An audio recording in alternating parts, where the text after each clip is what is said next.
Jaime.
Almighty, let us put ourselves in the presence of the Lord.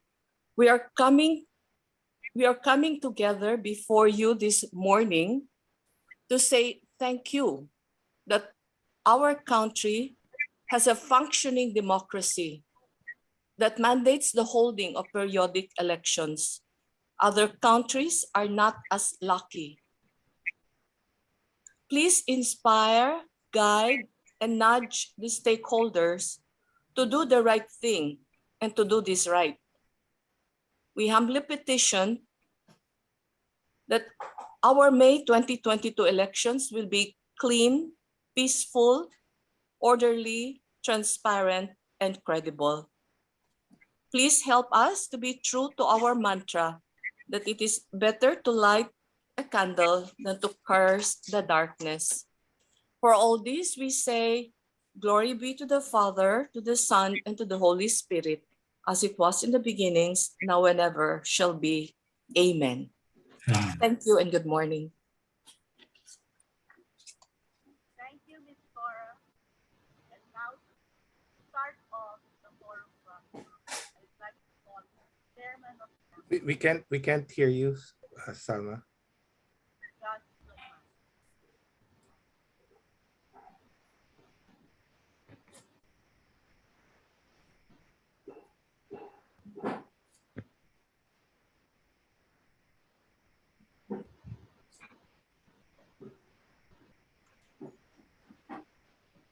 Morning, Salma. Morning. Can you hear Mahina me? yung volume mo. Let me call on our chairman, Mr. Kaslagman, to open the forum.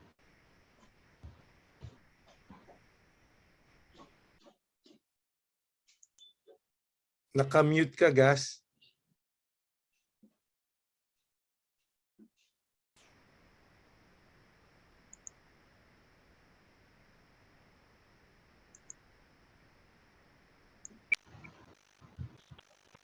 Gas, naka-mute ka.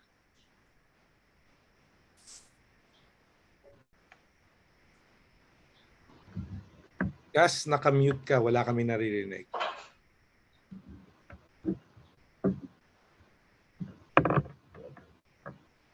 Okay na? Yan, meron na. Okay.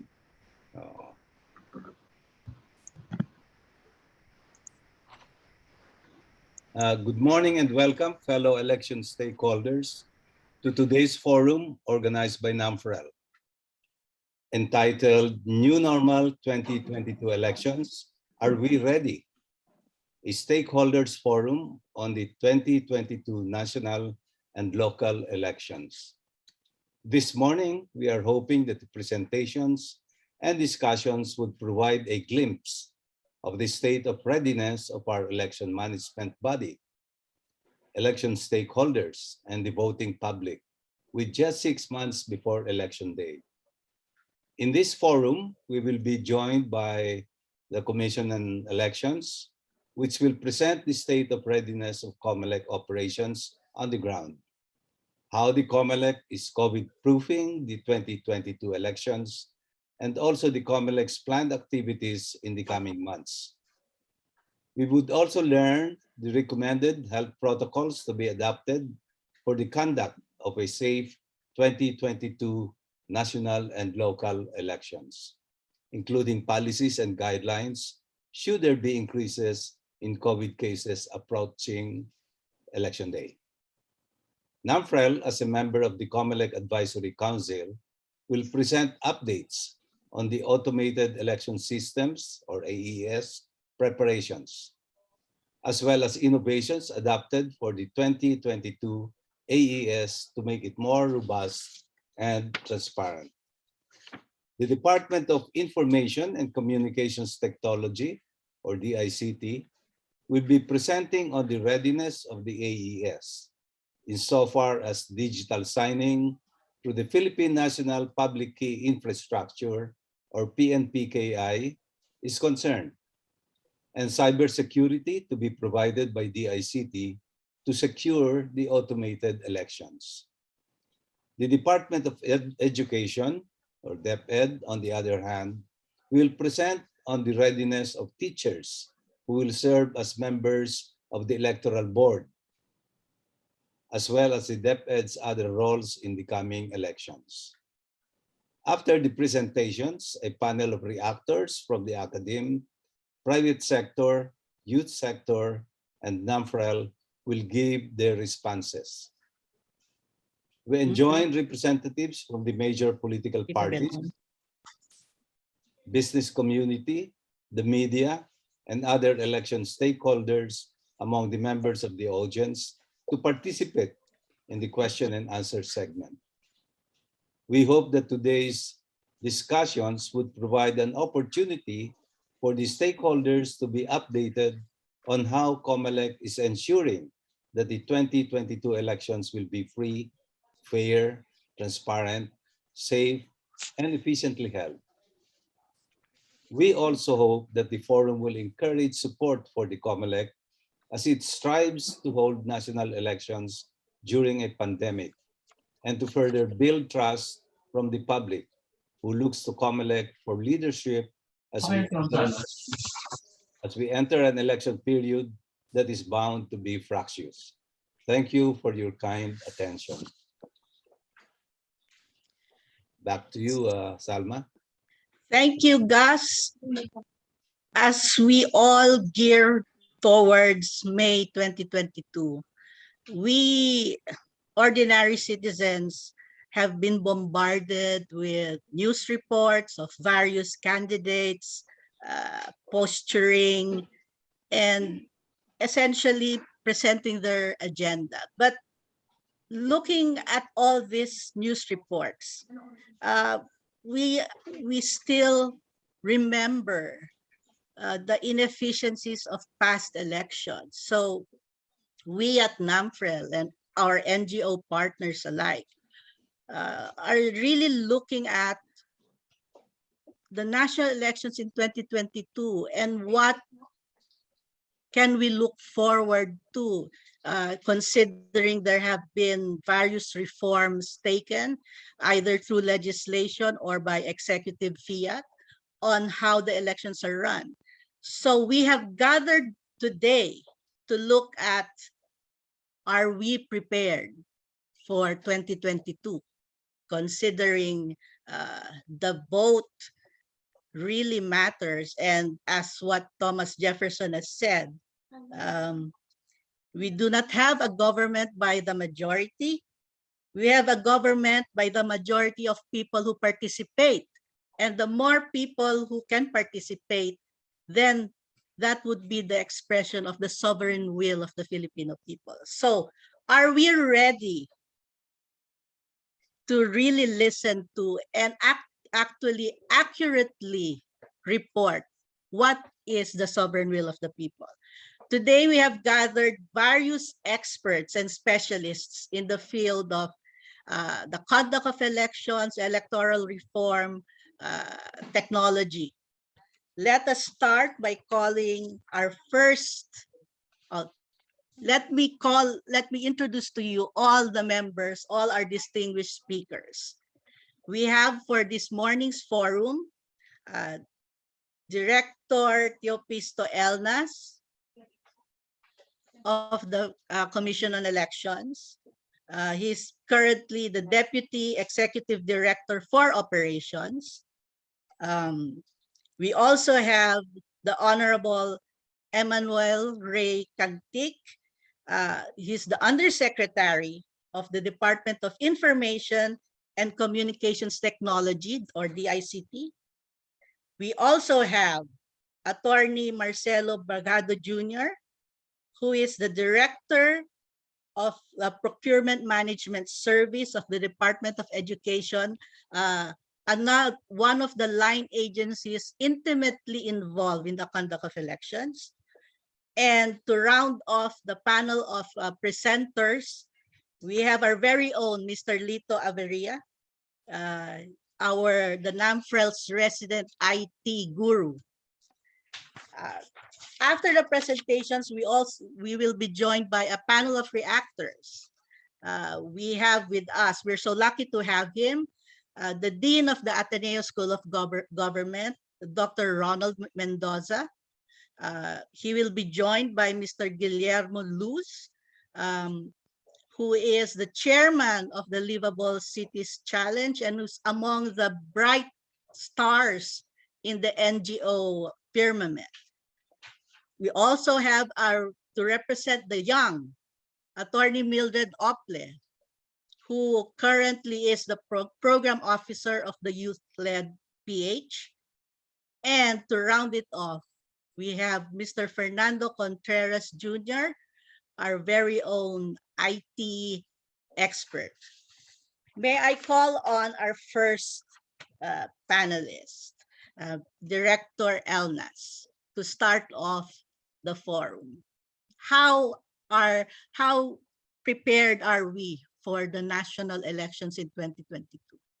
Director Elnas?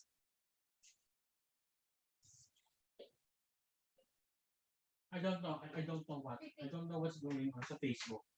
Ay, ba't ako nawala?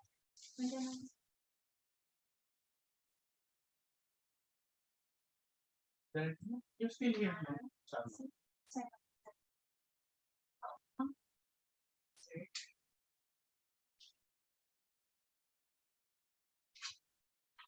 Pasensya na. Opo. Sige. Sige siya na lang. Okay, no problem. Thank you. Palagi na po. Lalagay. Wait na. So, While waiting for Director Elnas, as usual, connectivity problems. Why is that not surprising? May I remind our audience to mute their microphones. I don't know. And if you have any questions, you can either type your questions on the chat box, and our NAMFREL Secretariat will pull the questions for our speakers.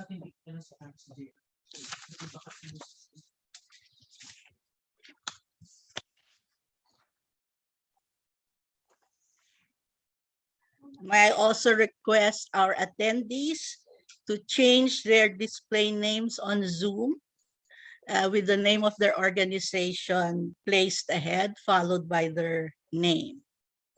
It would be easier for us to acknowledge the participants.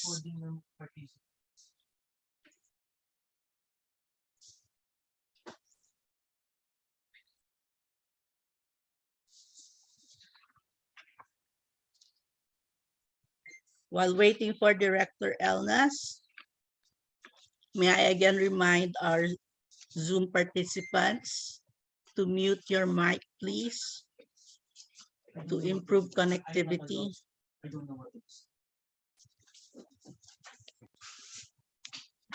Do we have technical problems with Director Elnas?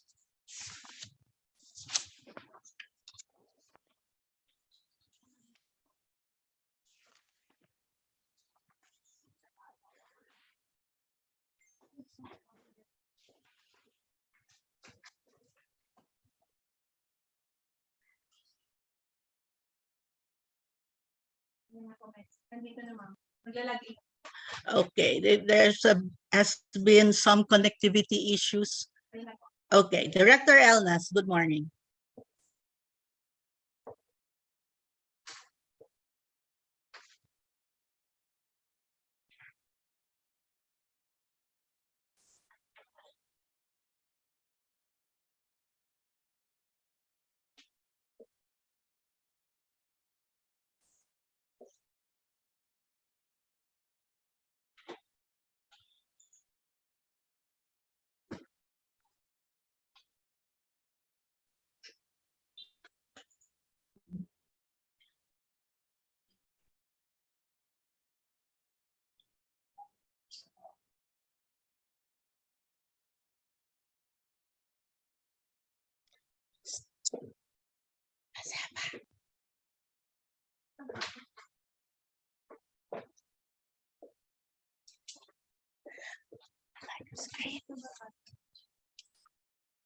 Ma'am, uli si Director N.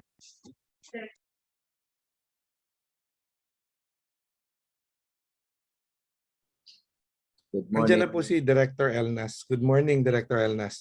Good morning po. Good morning, Sir Gas. Good morning sa lahat. Good morning. Sabihin mo ulit siya. Um, to start off our presentations and discussions, may I call on Director Elnas? We're sorry for the connectivity issues. Director Elnas, take it away.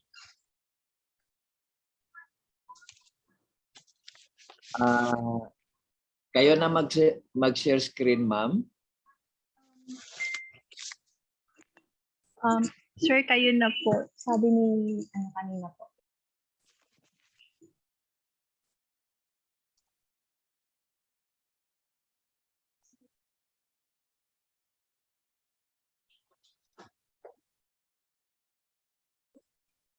Siya may sabi.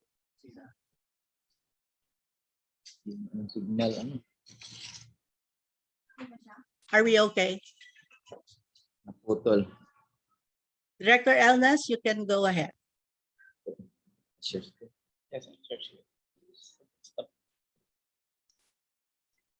So, desktop. Ito.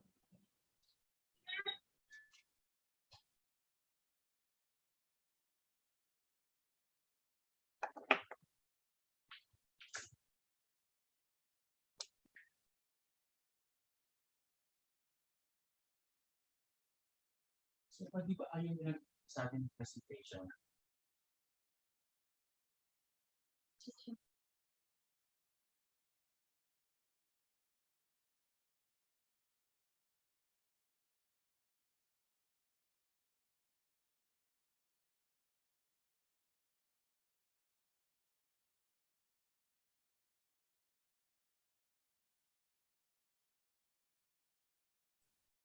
Director Elnas, while the NAMFREL Secretariat is looking at how to share your presentation, you can already start.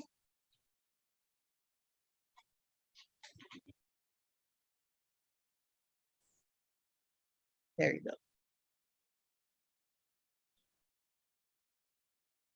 Good morning sa lahat. Sir Morning. Gas and members of the National Movement for Free Elections. Maayong buntag. Good morning to you. Good morning. Updates on the preparation for the national and local elections, May 9, 2022. Tagline ng Comelec dito is Vote Safe Pilipinas 2022 national and local elections. Yung safe natin means or stands for secure, accurate, free, and fair elections. Next slide, please.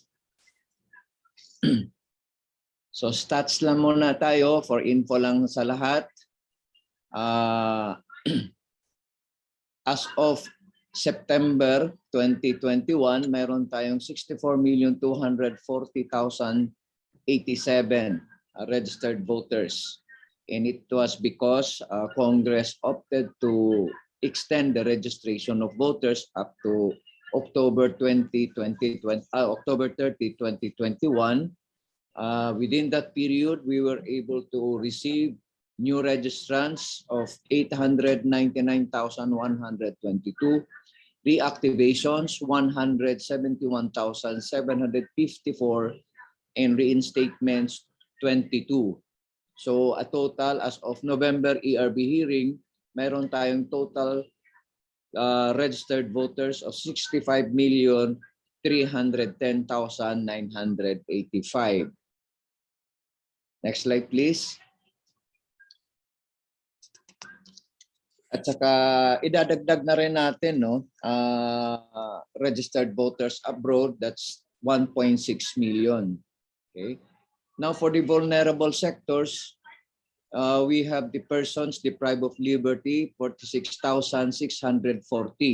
But this figure is not yet fixed because by the time we will finalize the project of precincts and people who are qualified to vote next year's elections, mabawasan pa ito because ang tendency mayroong makalabas, no, galing sa pihitan.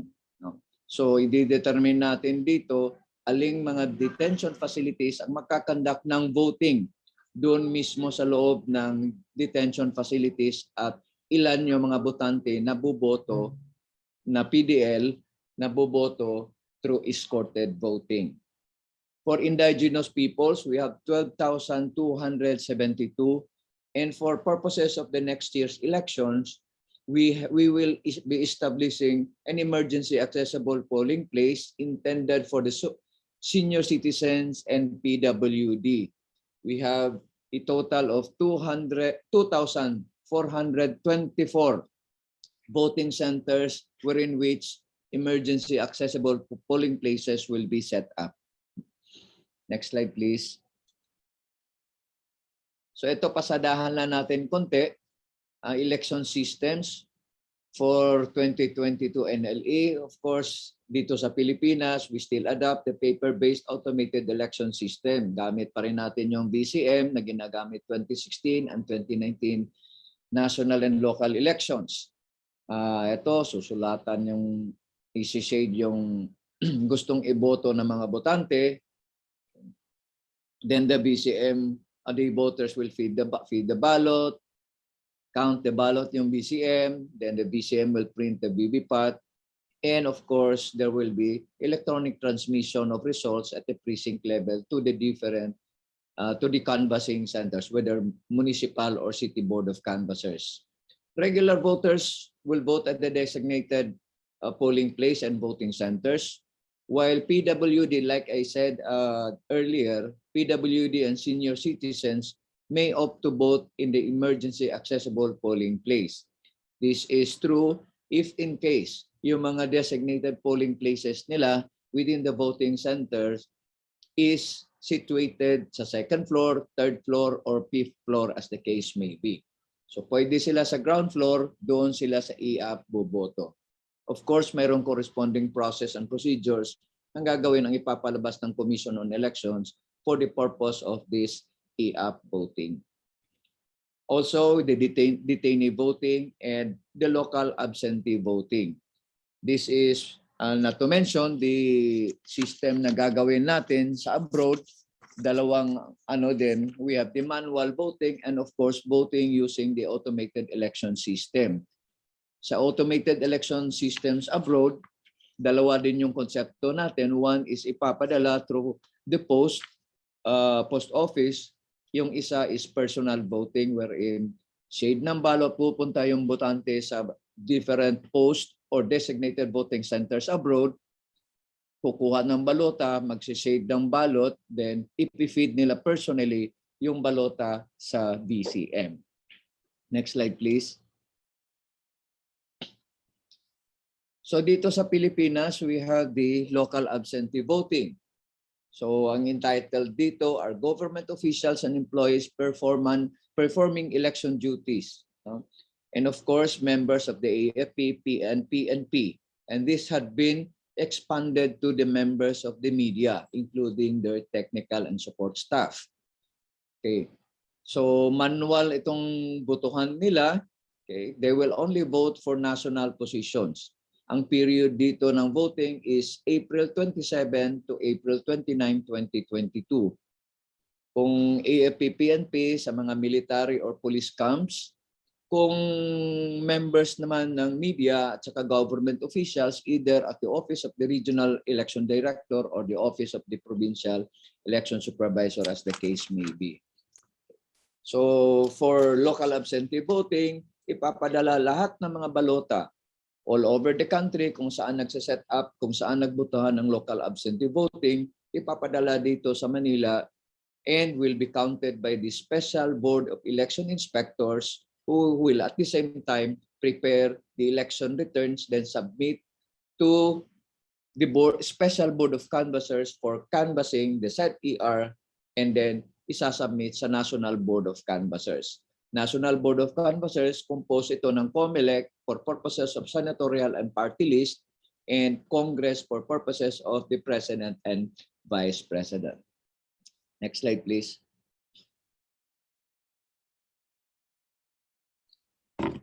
Okay. Since medyo luma na itong ano natin because yung BCMs natin because we used it 2016 and 2019, nagkakandak tayo ng refurbishment, no, of BCMs. No, on screen, yun yung yung figure natin, but recently around 200 plus na lang ang for repair ang na-quarantine, and hopefully ma-repair na ito lahat and ready na gagamitin itong 97,000 BCNs for purposes of the elections. Next slide, please. Okay.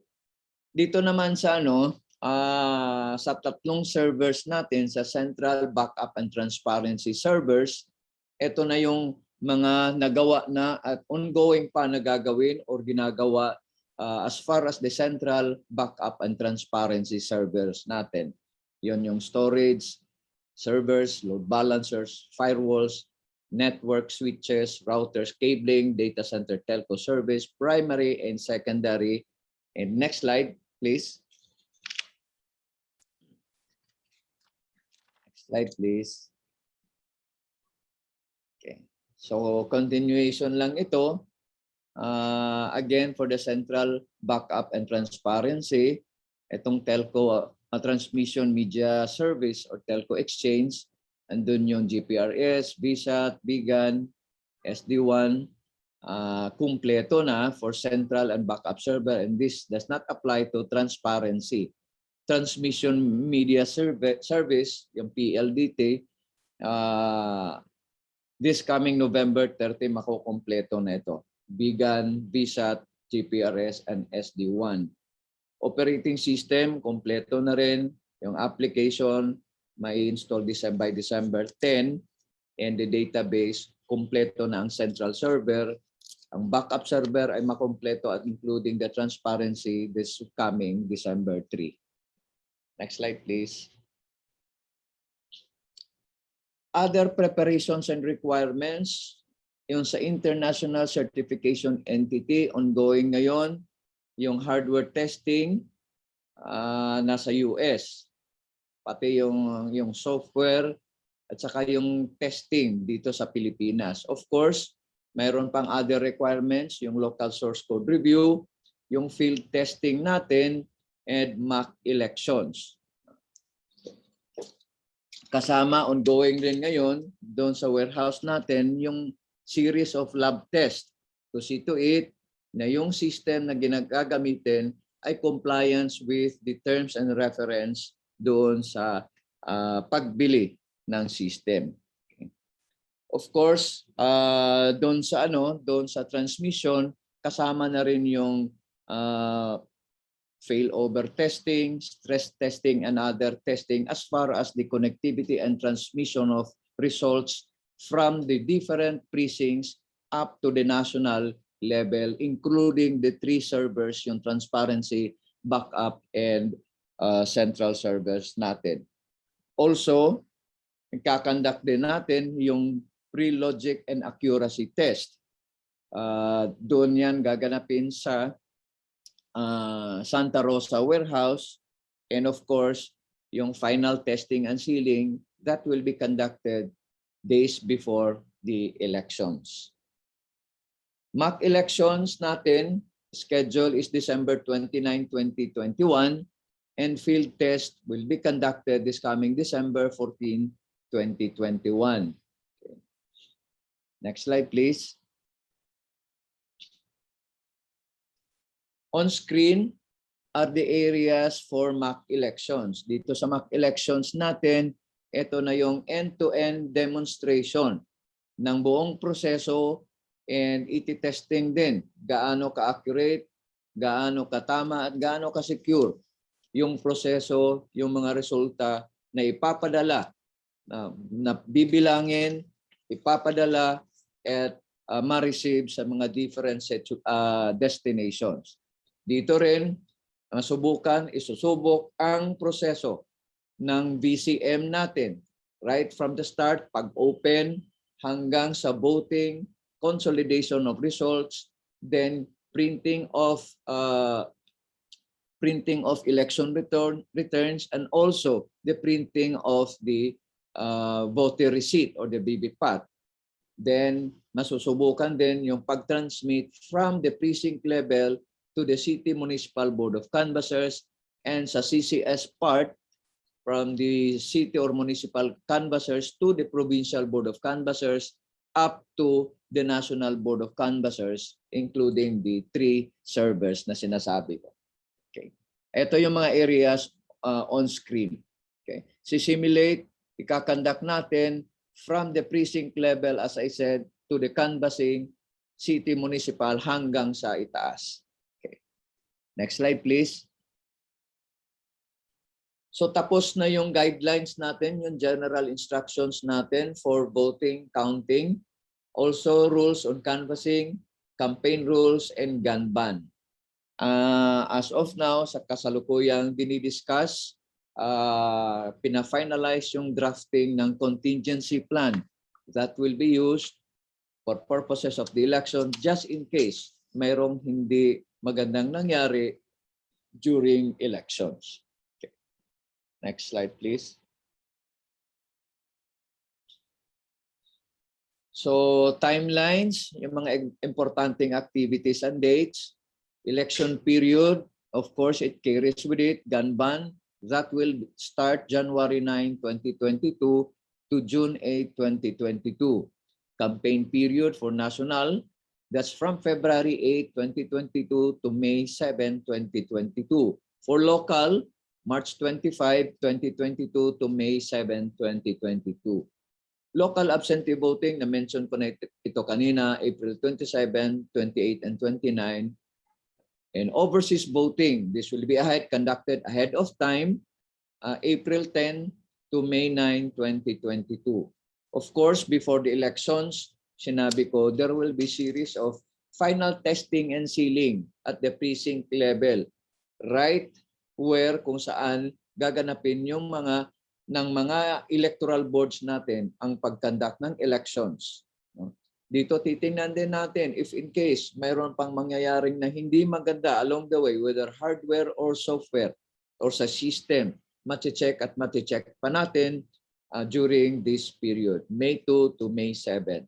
Of course, ang araw ng halalan, May 9, 2022. Next slide, please.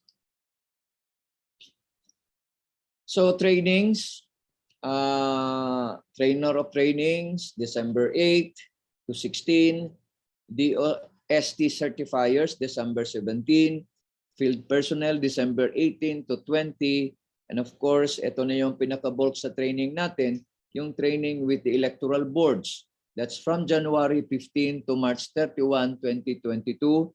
The Board of Canvassers and Special Board of Canvassers, January 15 to April 15, 2022. By the way, dito sa 63 barangays who voted for the inclusion in the BARM, considering the fact na na-reset yung election ng parliament ng BARM, and also itong 6 municipalities dati were in which itong 63 barangays belong before the BARM plebiscite, wala silang constituency as far as the municipal level and provincial level. So ang gagawin ng Comelec is that they will still participate in the conduct of the election, but they will be voting the national candidates only. Kasi wala pa silang constituency as far as the municipality and province is concerned. So yung pagbotohan lang nila ay national candidates, at saka yung system ng election nila ay mano-mano, manual. No? They will use the manual ballots, print or write the names of their candidates, then the electoral boards will count the ballots and accomplish the election returns. Then after that, this accomplished election returns will be brought to Cotabato City, kung saan nandun yung special board of canvassers who will canvass the election returns coming from the 63 barangays. And then prepare the certificates of canvass, then submit to the National Board of Canvassers. Okay.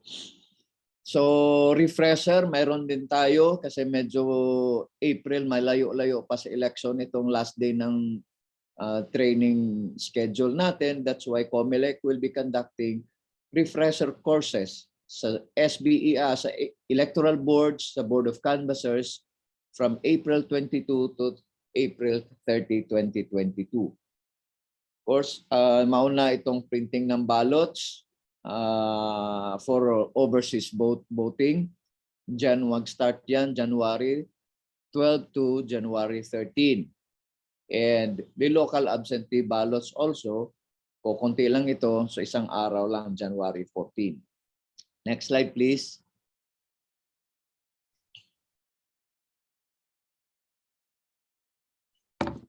For deployment, dalawa itong deployment scheme natin, no? One for ballots, accountable forms and supplies. Ang pangalawa is deployment as far as the BCM and components is concerned. For official ballots from NPO, dadalhin siya sa warehouse sa Pasig for packing and labeling. Then after that, idadaan siya sa provincial treasurer's office who will forward it to the city or municipal treasurer within his jurisdiction, and doon sa city or municipal treasurer's office magkakandak ng verification of ballots, forms, and supplies to check before the elections whether complete yung allocation, complete yung number of ballots received per clustered precinct. No? Check yan. Just in case may discrepancy or insufficient in forms and supplies, itatawag ka agad sa command center and parang ma-actionan and ma-dispatch ka agad yung mga deficiencies ng balota if in case or other forms and supplies. Early morning ng May 9, 2022, Electoral Board will now, by the way, doon sa process ng verification of ballots and accountable forms and supplies at the Treasurer's Office, this is the election officer, the city or municipal election officer, together with the municipal or city treasurer, will issue a notice, no, to everybody, to all stakeholders, to witness and observe the conduct of verification of ballots. Napaka-importante ito, napaka-importante na transparent itong process na ito, because pag hindi, andun na naman yung haka-haka na pinil-upan ang balota, dinadala yung balota kung saan-saan, etc. So it's very important for the treasurer and election officer concerned to issue the corresponding notice to stakeholders, to different political parties and candidates, including the citizens' arm, to witness this process. Okay. On election day, the city or municipal treasurer will now distribute and deliver to the different electoral boards within the jurisdiction. No? Then this electoral board will now be deployed to the different polling places. Alam na natin ito, kung saan yung designated voting centers nila. But in some areas, due to distance and security, and of course transportation facilities availability, magkakaroon ng early dispatch or delivery of these official ballots, no? Ahead of time, ahead of May 9, 2022. Next slide, please. So this time, a deployment of VCM and its components, no? So from Santa Rosa, pagkatapos ng pre-lot, pagkatapos ng kitting, mailagay lahat including the FTS ballots, lahat ng SD cards, I-buttons, all components ng VCMs, dadalhin yan sa provincial or municipal sub-hubs. Doon i-store muna in the meantime, and during final testing and sealing, depending on the dates set by the election officer, no? Dadalhin, may coordination yan sa service provider. Dadalhin yung mga VCMs to the different polling places within the city or municipality for the electoral boards to conduct the final testing and sealing. Okay? So, doon sa final testing and sealing, gagawin ng electoral board, may mga test ballots, etc. Then after the final testing and sealing, it will be left doon sa voting center, sa designated voting center, and will be secured by the AFP or PNP as the case may be, together with the watchers of political parties. At maganda kung nandun din yung watchers ng Citizens Arm natin. Next slide, please. So ito yung pinaka-challenging ngayon na ginawa, na gagawin ng Comelec. No? Actually, nagawa na natin itong mga ito during the conduct of the Palawan plebiscite. No? And also, I myself, meron din akong experience at karanasan, no, to witness, I was able to witness actual elections conducted in Kazakhstan and Mongolia. Kazakhstan, that was last January, and Mongolia last June.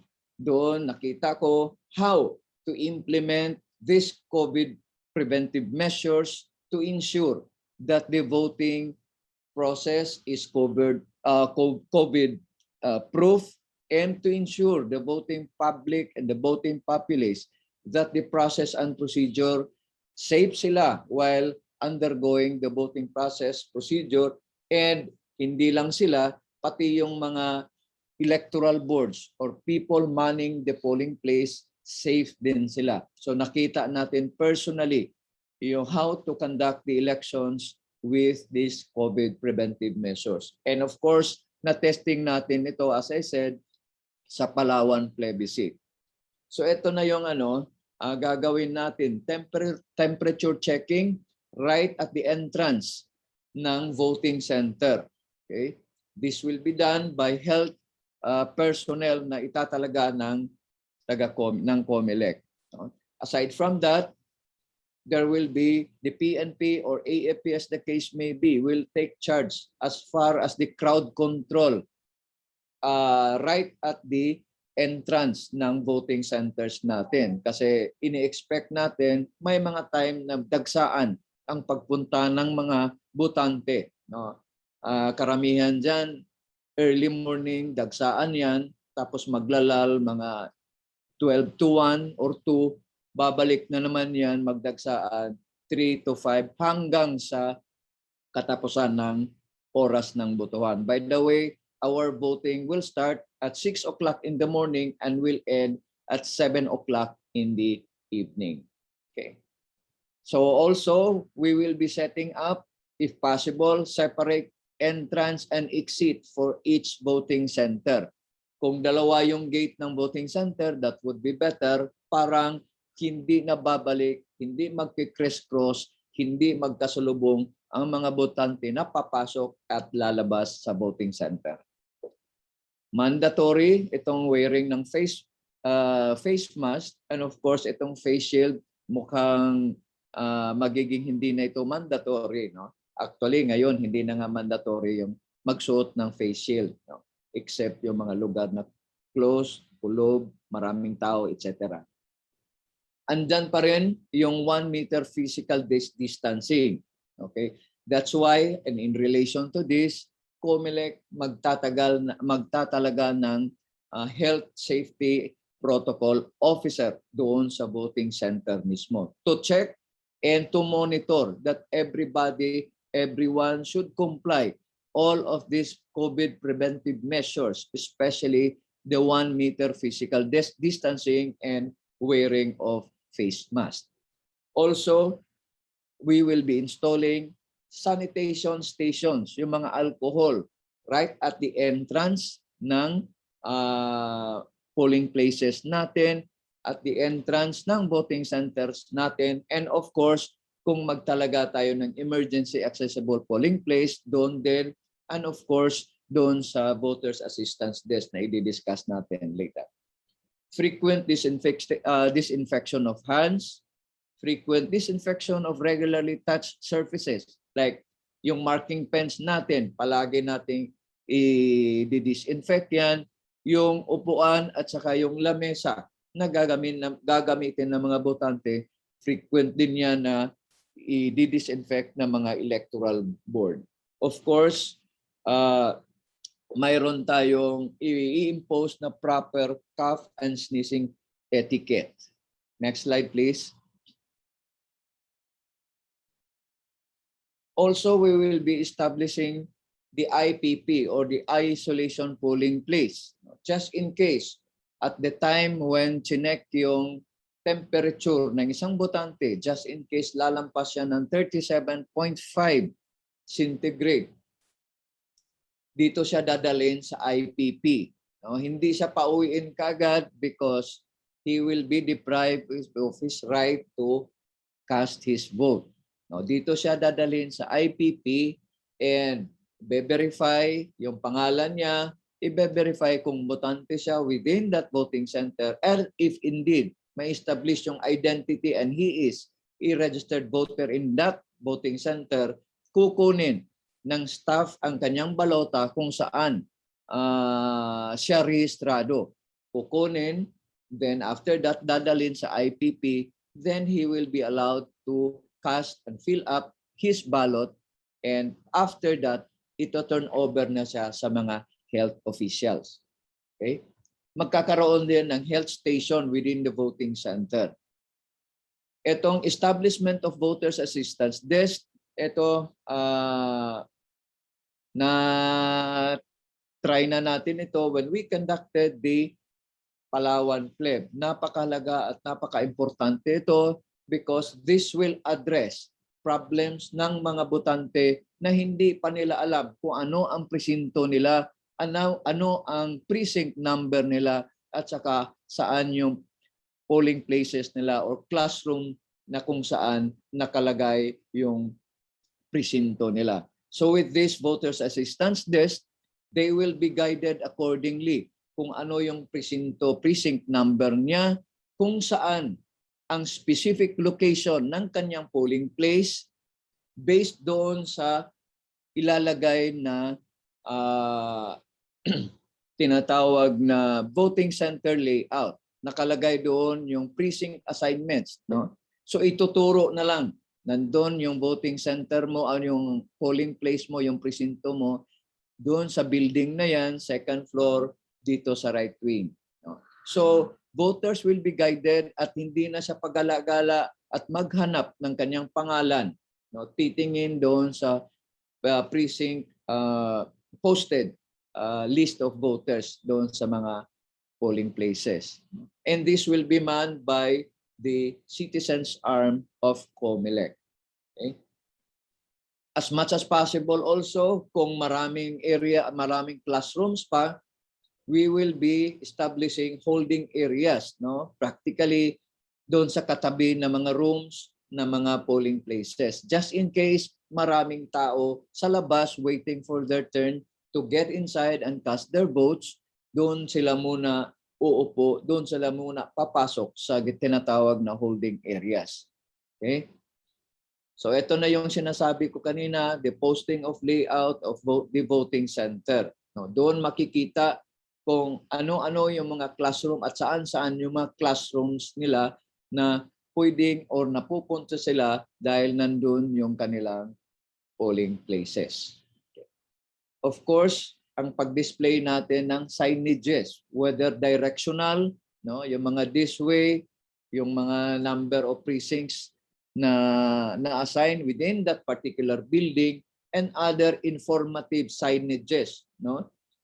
Yung mga paalala natin as far as the COVID preventive measures is concerned, paalala yung social distancing, paalala paano gagamitin at gagamit palagi ng face mask while inside the voting center. And of course, yung signages ng dito papasok at dito lalabas. Nagawa na natin ito during the simulation of voting natin.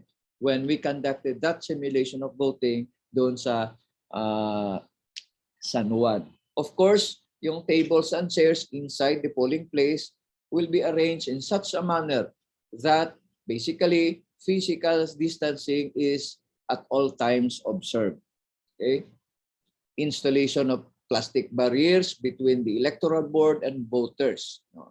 Kailangan yan kasi babad na babad yung mga electoral boards natin from the start and opening of the voting up to the close of voting. So maximum of 10 voters or 15 voters at a given time, but there are voting polling places natin na malaki and magbavary ito. At least ang guidance is the minimum social distancing requirement mako-comply strictly within the classroom or polling place. Next slide please, kung mayroon pa. Wala na pala. So with that, again, ako po ay magpasalamat sa ngalan ng Comelec sa pag-imbita ng NAMPREL and for us to share this information, basic information as far as the preparation and conduct of the 2022 national and local elections. Marami pong salamat, daghang salamat, maayong buntag. Thank you, Director Elnas. Napaka-comprehensive ang mga measures na isinasagawa ng Comelec. For those who have just joined us, we're at a stakeholders forum on the 2022 national and local elections. Are we ready for the new normal 2022 elections? Our next panelist is Undersecretary Emmanuel Ray Caintic. Unfortunately, Mr. Caintic will not be able to join us as he has to undergo his vaccination. So he has sent his presentations in a video format. While we're waiting for our secretariat to ready the video, may I just take this moment to acknowledge participants from our network and NGO partners and supporters. This is from representatives from the EU delegation, from USAID, from the British Embassy. We're lucky to have with us as part of our audience, former Comelec Commissioner Attorney Christian Monsod, sir. We also have the Secretary General of United Nationalist Alliance, Attorney Ejercito. We also have members of Youth Vote Philippines. Secretariat, are we ready with the video of Mr. Caintic?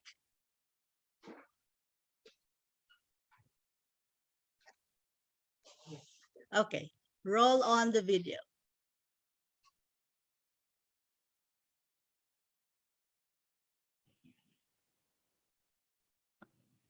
To Mr. Eric Jude Alvilla, Secretary General of the National Citizens Movement for Free Elections, Chairman Augusto Lagman, and all NAMPREL officials and members here today, to my co-presenters, Director Chopisto Elnas Jr. from the Commission on Elections, Director Marcelo Bragado Jr. from the Department of Education, and Mr. Lito Averia of the Comelec Advisory Council, and NAMPREL National Council, to all the reactors, media personnel, guests, friends, ladies and gentlemen, isang magandang araw po sa ating lahat.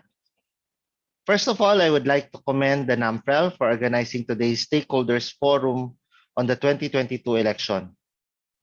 This is a great opportunity for the general public to know more about the upcoming elections as well as to promote transparency in the government.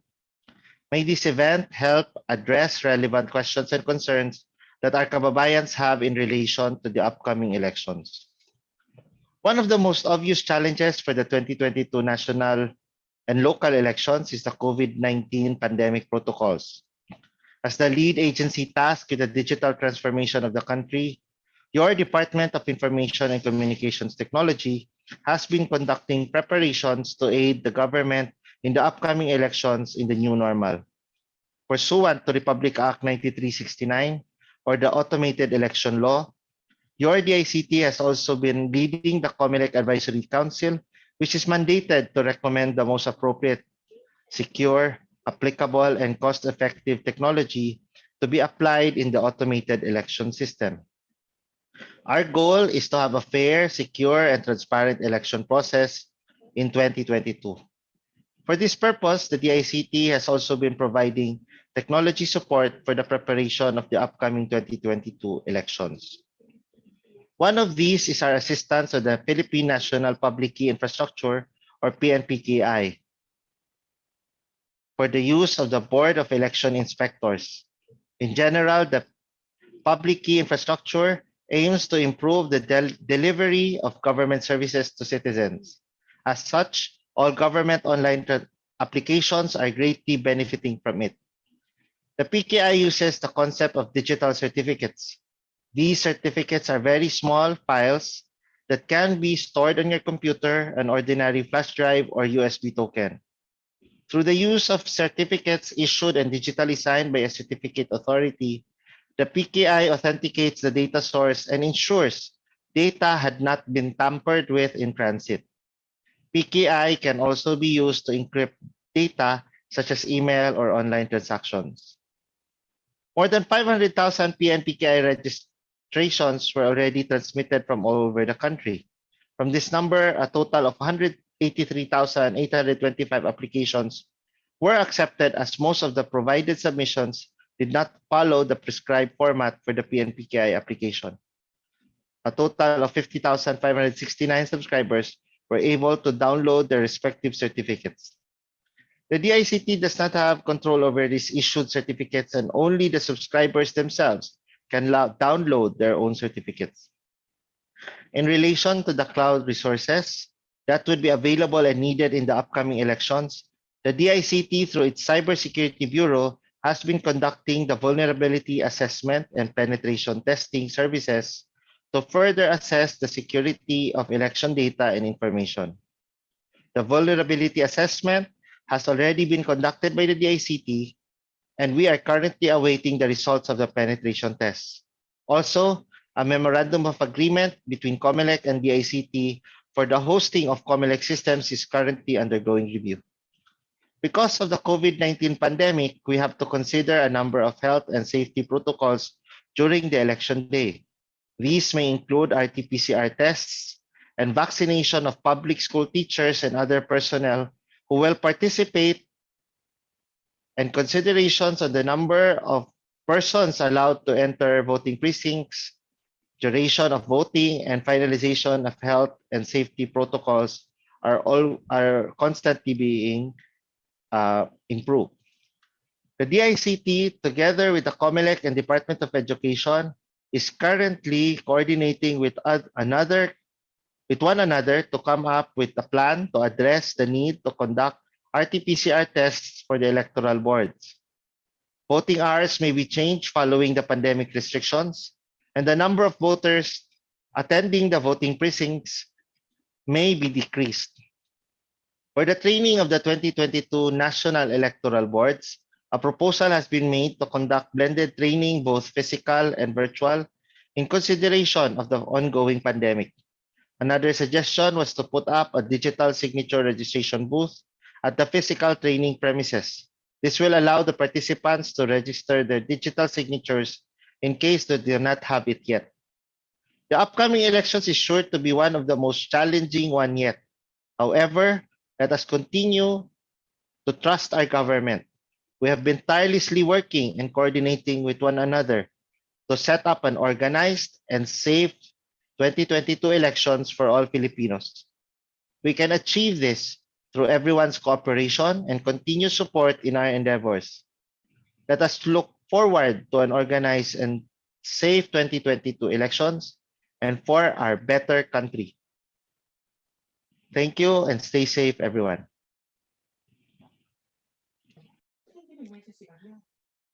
Thank you, Undersecretary Kaintik.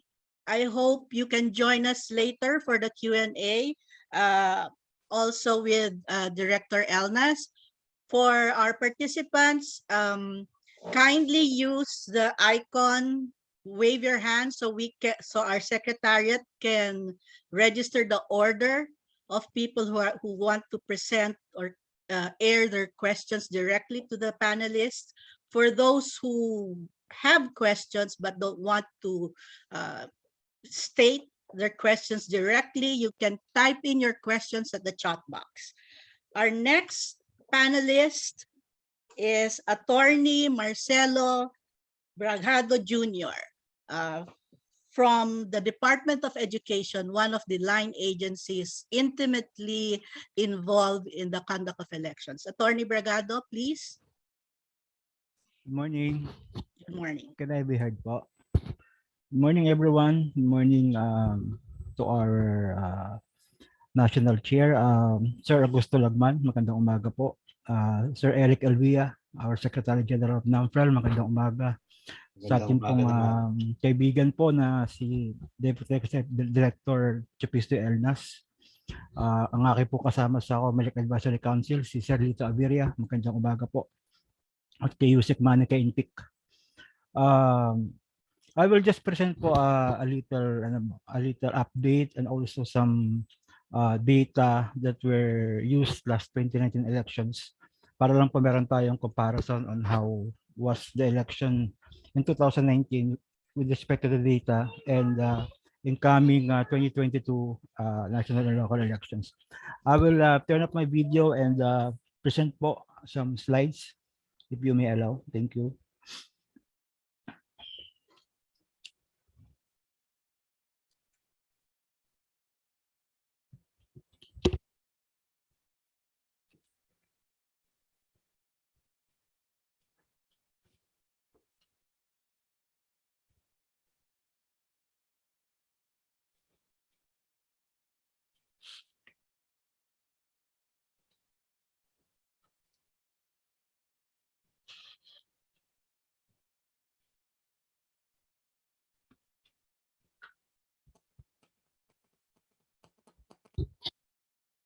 Nakikita po ba yung slide?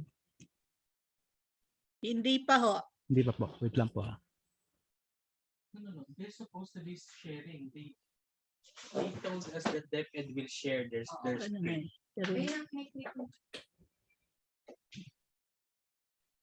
While we're waiting for the slides, those who have burning questions can type in their questions at the chat box or press the icon with the wave your hand so we can organize the order.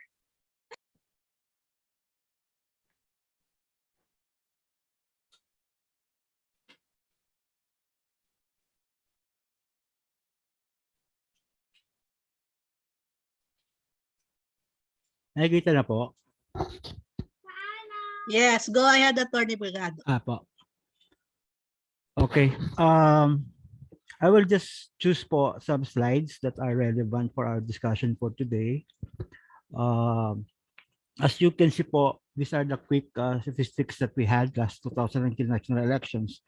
As discussed by our good friend, Director Elnas, our registered voters for this 2022 elections would be 65,000 based on their last ERB hearing. Last 2019, we had 61,400,000 registered voters, and The clustered precincts that we had is 123,350. Of course, there's a composed of different public schools nationwide, which were constituted as voting centers. Then of course, the number of teachers corresponding to the precincts we had last 2019, 370,050. And per precincts, we have 1,000. The number of PCMs used last 2019 is 97,509. Allocated 85,756. Of course, the remaining will be the reserved VCMs in case there will be technical problems with regard to the main VCMs deployed in the public schools. Let me share also that DepEd has allowed its personnel to, of course, help Comelec in this noble task of handling the elections. Aside from the electoral board, we have personnel who man the elections as support staff, DESO or the DepEd supervisor official, technicians, and other personnel who help. Grand total of our personnel that were used or utilized in the last 2019 elections is 531,307. And we expect this to increase this coming year, 2022, because of the increase, of course, of the clustered precincts that we will have, considering the pandemic that we are still experiencing. And we are ready, actually, with regard to the 22 elections, of course, with the full support of the Comelec and the DICT. As a short background, DepEd has been there every elections, and we really make it a point to coordinate and work with Comelec harmoniously. And Comelec has been gracious enough to really help the teachers and the DepEd with our request so that the elections for them will be not so hard or difficult. DepEd, of course, is a deputized agency, one of the executive branch for the elections, and it has the following duties and functions. Let me share this. Comply with and enforce all orders and instructions of the Comelec relative to elections and plebiscites. Allow the use of public schools, not to hold during the plebiscite or elections period conferences, seminars, or any school activity which might interfere, restrict, or prevent the performance of election duties of its personnel, and perform such other duties. Of course, we have the general instructions which came out last week or early November 10, I guess, Comelec Resolution 10727.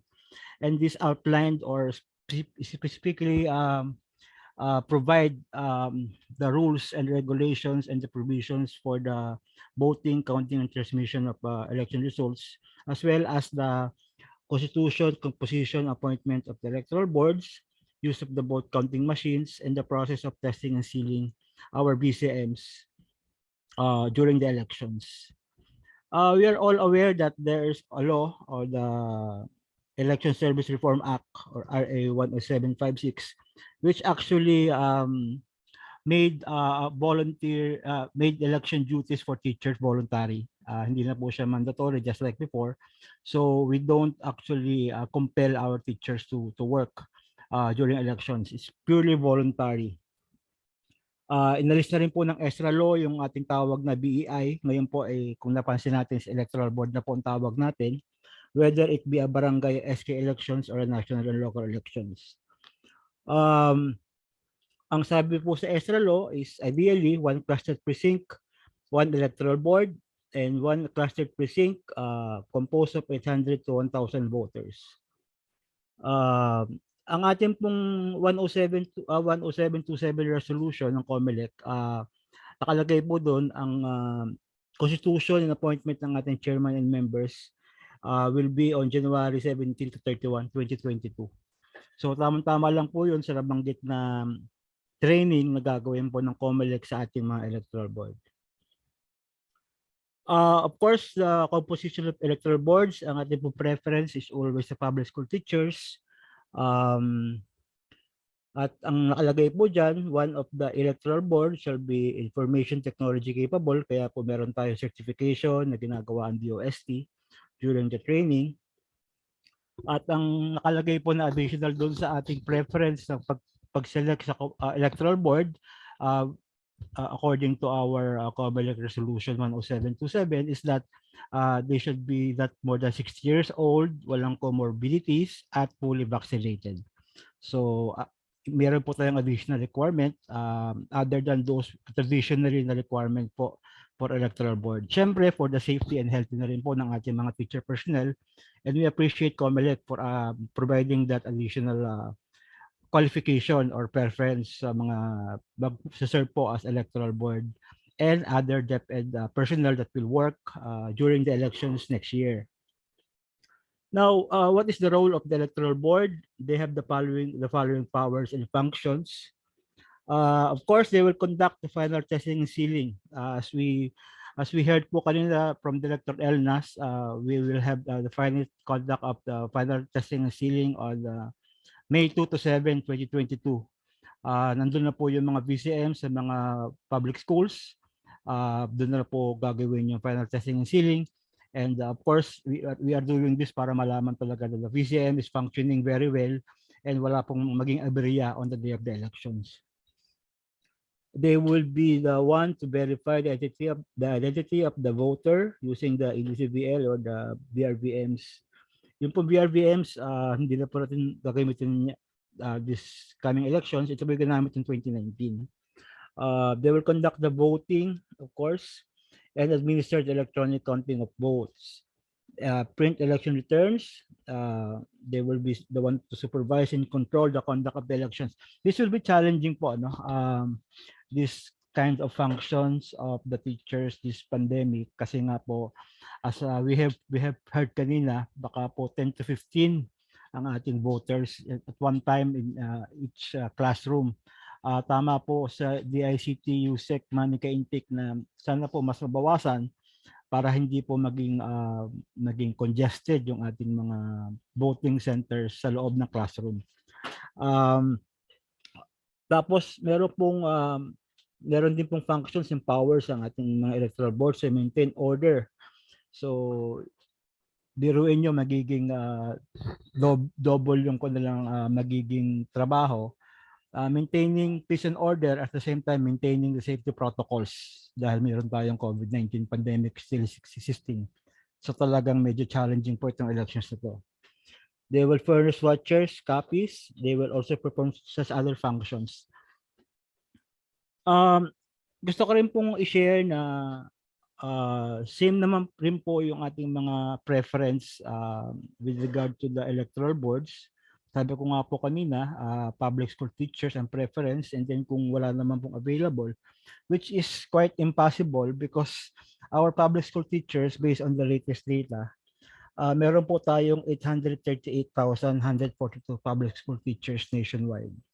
Of course, hindi po ito, halo-halo po ito. So, meron mga comorbidities, meron mga hindi pa vaccinated. Pero I think we have enough public school teachers really to volunteer and handle. Considering last 2019, we have only 370,000 electoral boards. So, more or less, kaya po kung talagang mag-volunteer lahat. And gusto ko na rin pong i-share na the PNPKI or the digital signatures po ng DICT, the DepEd also has coordinated with DICT and Comelec, and we have come up with a learning management system na kung saan po sa DepEd, yung ating mga teachers ay amin pong pinag-apply ng digital signatures para po sa mga magiging electoral board. And as of October 29, 2021, meron po kaming data na sinabit sa DICT na meron na po kaming halos 658,893 public school teachers already applied for the digital signature. And these are still increasing by reason of the ongoing application po ng PNP-KI. And we know this will be used during the elections, and we are really encouraging our teachers to apply and be registered sa PNP-KI para po at least for this coming elections and for future elections, meron na po sila mga digital certificates. And maganda rin naman po ang preference kasi kung talagang wala na pong mag-serve, nandiyan naman po ang ating PNP as deputized electoral board sa mga lugar na talagang hindi po magkaroon ng mga features na available or by reason of security and safety ay hindi makapag-serve po. Marami po kasing mga lugar din ang na-identify na baka hindi po mag-serve ang mga teachers dahil sa fear sa danger po ng kanilang safety and security. Let me share our honoraria last 2019, which was according to the RA 107.6 or the ESRA law.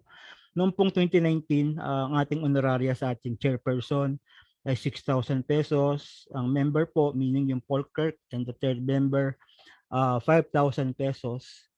DepEd Supervisor Official or DESO, sila po yung nagmamanage ng ating mga presinto. Actually, ito po yung mga principal or supervisor ng DepEd. 4,000 pesos po.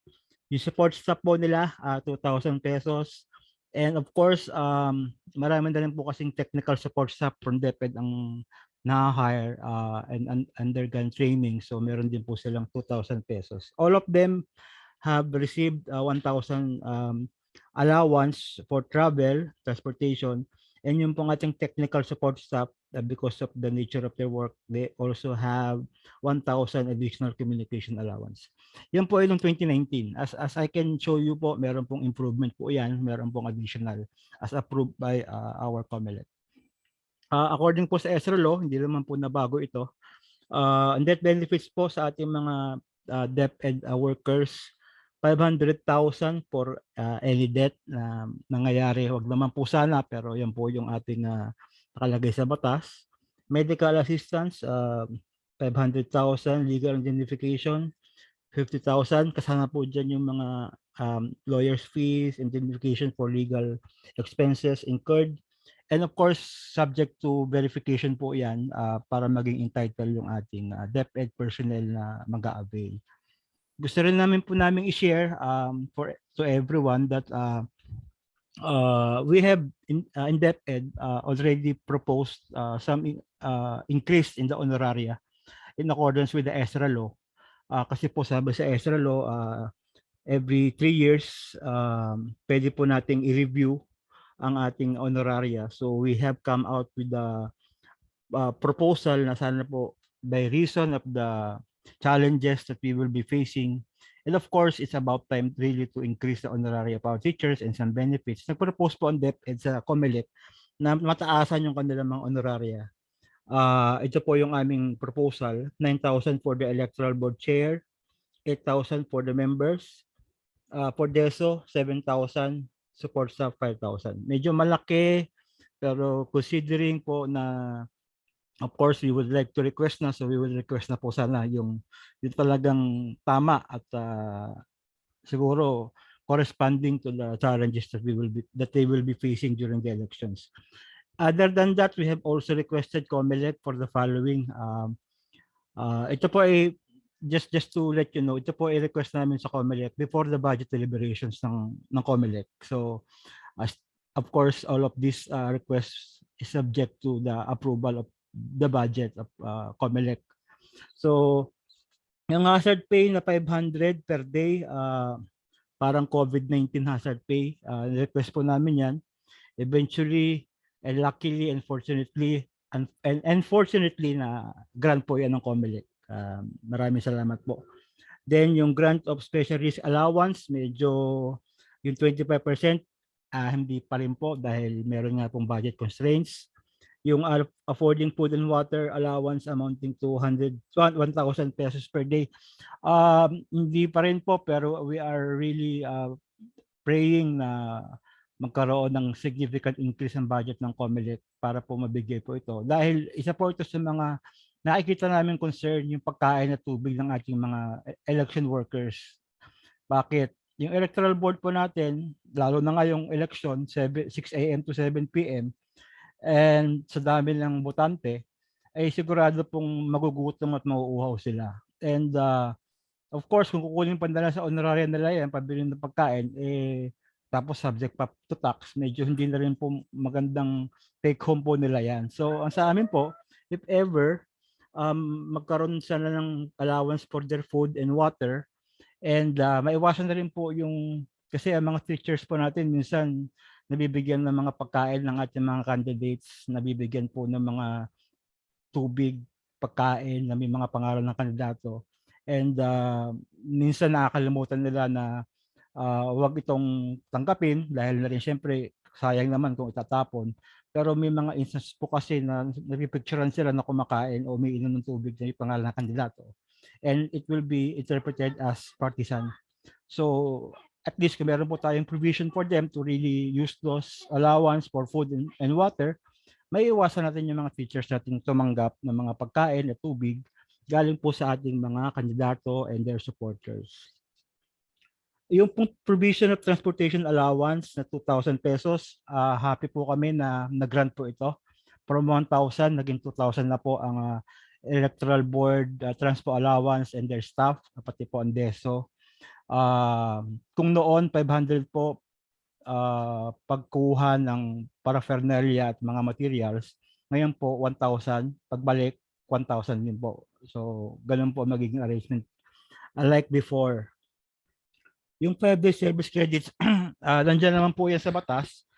We are just requesting na parang kung po pwede, minimum yung 5 days. Kung po pwedeng madagdagan pa. Of course, subject to existing civil service rules on service credits and the policy of DepEd on granting those kinds of service credits. Health insurance coverage, we are still praying po na ito ay maibigay. Provisions of vitamins and other immune boosting supplements. In addition to the RT-PCR test, and of course, we are praying and requesting Comelec that magkaroon sana ng mga vitamins yung ating mga election workers. Not only the electoral boards, but every election workers para po medyo ano naman po sila protected, fortified yung kanilang mga katawan given the task that they will have during the elections. Ito po yung isa, yung sabi nga po ni Yusika Intik, yung provision of self-testing and other health services in case of meron pa naman pong COVID, hindi pa nawawala.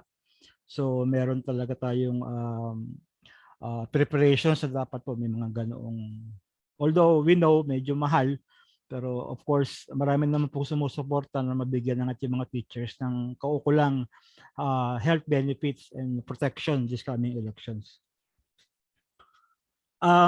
Gusto rin po namin i-share na Comelec, meron tayong mga personnel or election workers that are Comelec appointed or designated.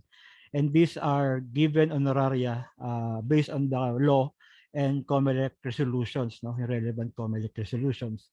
But in DepEd, as support to our teachers and during elections, we traditionally, for how many elections now, from 2004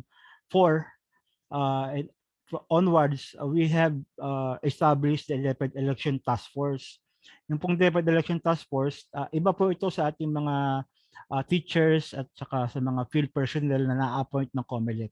Ang DepEd Election Task Force, ito po yung ating monitoring coordination task force composed of members of non-teaching personnel naman. Kumbaga ito hindi mga teachers, ito mga non-teaching natin from the central office, regional offices, division offices, and DepEd, which were designated by the DepEd to monitor and coordinate sa field.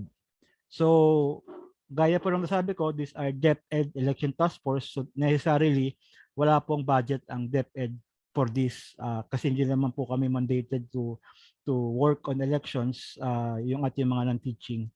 And we just do this para po may additional manpower support and real-time reporting yung ating mga field officials and employees sa nangyayari sa ground. Meron po kaming mobile applications to develop on that, which was used 2019. Nagkaroon po kami ng real-time reporting sa mga presinto dahil na rin po sa kanila. We were able to record all the events, kung merong maganda o masamang mangyari, o mayroong mga news na mayroong mga nangyaring harassment, nare-report po yan sa DepEd Central Office Task Force by virtue of these mobile applications. Now, ang request po namin sa Comelec, and we're still hoping na sana ay mabigyan din ng kaukulang pansin din po, although I know they are working on it, na magkaroon kami ng additional parang honoraria for them. Nagkaroon na po kami ng proposal and I think they are studying this.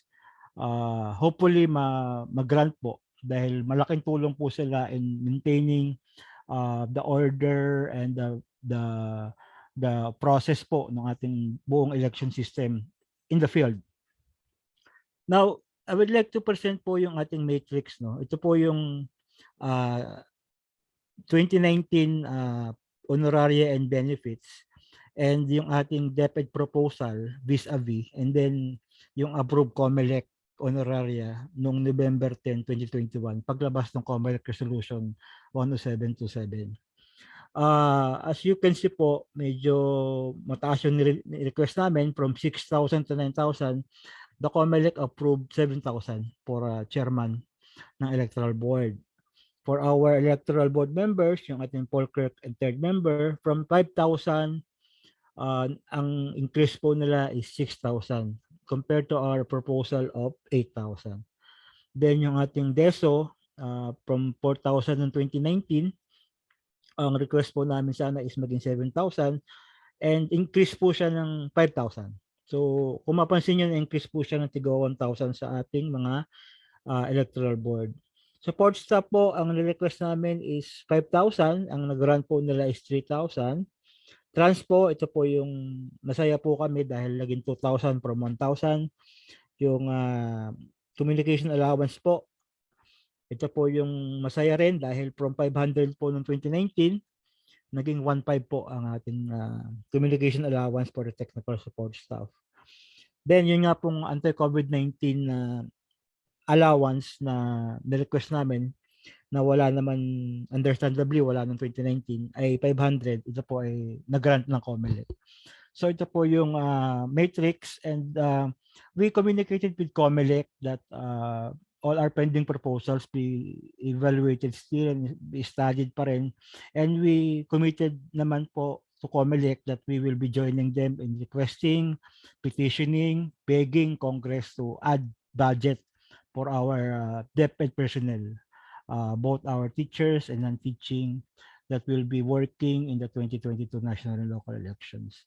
So with that po, I would like to thank NAMPREL for this very special event for everyone, for every stakeholders, and we join you, Comelec, the ICT, and everyone who loves the elections to be peaceful and orderly, to have a successful 2022 national and local elections. Thank you very much po and have a great morning to everyone. Maraming salamat, Attorney Bragado. If you could stay on for the Q&A portion, also Director Elnas at si Yusek Kaintik. For our next presenter, I'd like to call on NAMFREL's very own IT guru, Mr. Lito Averia. Sir Lito, take it away. Magandang umaga. Okay yun, Salma, IT guru. Okay. Good morning to my co-presenters, the Director Elnas. Thank you very much for a very comprehensive update on the preparations for the 2022 NLE. And thank you also to Yusek Kaintik, our designated chair, or OIC chair, CAC, as well as my friend Yusek Mark Bragado. Thank you very much also for that comprehensive presentation. Thank you very much to my colleagues at NAMFREL, especially yung ating NAMFREL Secretariat who worked so much to work. And good morning, everybody. Good morning, ladies and gentlemen. And also thank you to, I'd also like to greet our reactors, panel of reactors, Dr. Ron Mendoza, Bill Luz,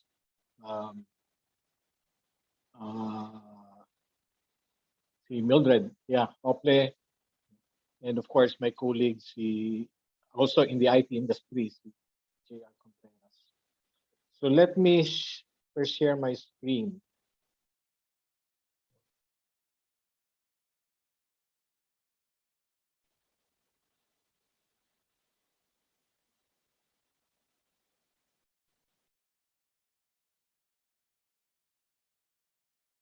Oops. Here we go. So, nagulat nga ako dito. Last week lang ako ni-request for this. Quite in focus in the preparations for the national elections in 2022 is COVID-proofing, owing to the ongoing pandemic. So we're not sure if the pandemic will dissipate by 2022 elections. So we're preparing for it. And we've drawn lessons. Comelec and other stakeholders have drawn lessons from elections held in other countries. As Director Elnas said earlier, he personally witnessed, for example, elections held in Mongolia and Kazakhstan.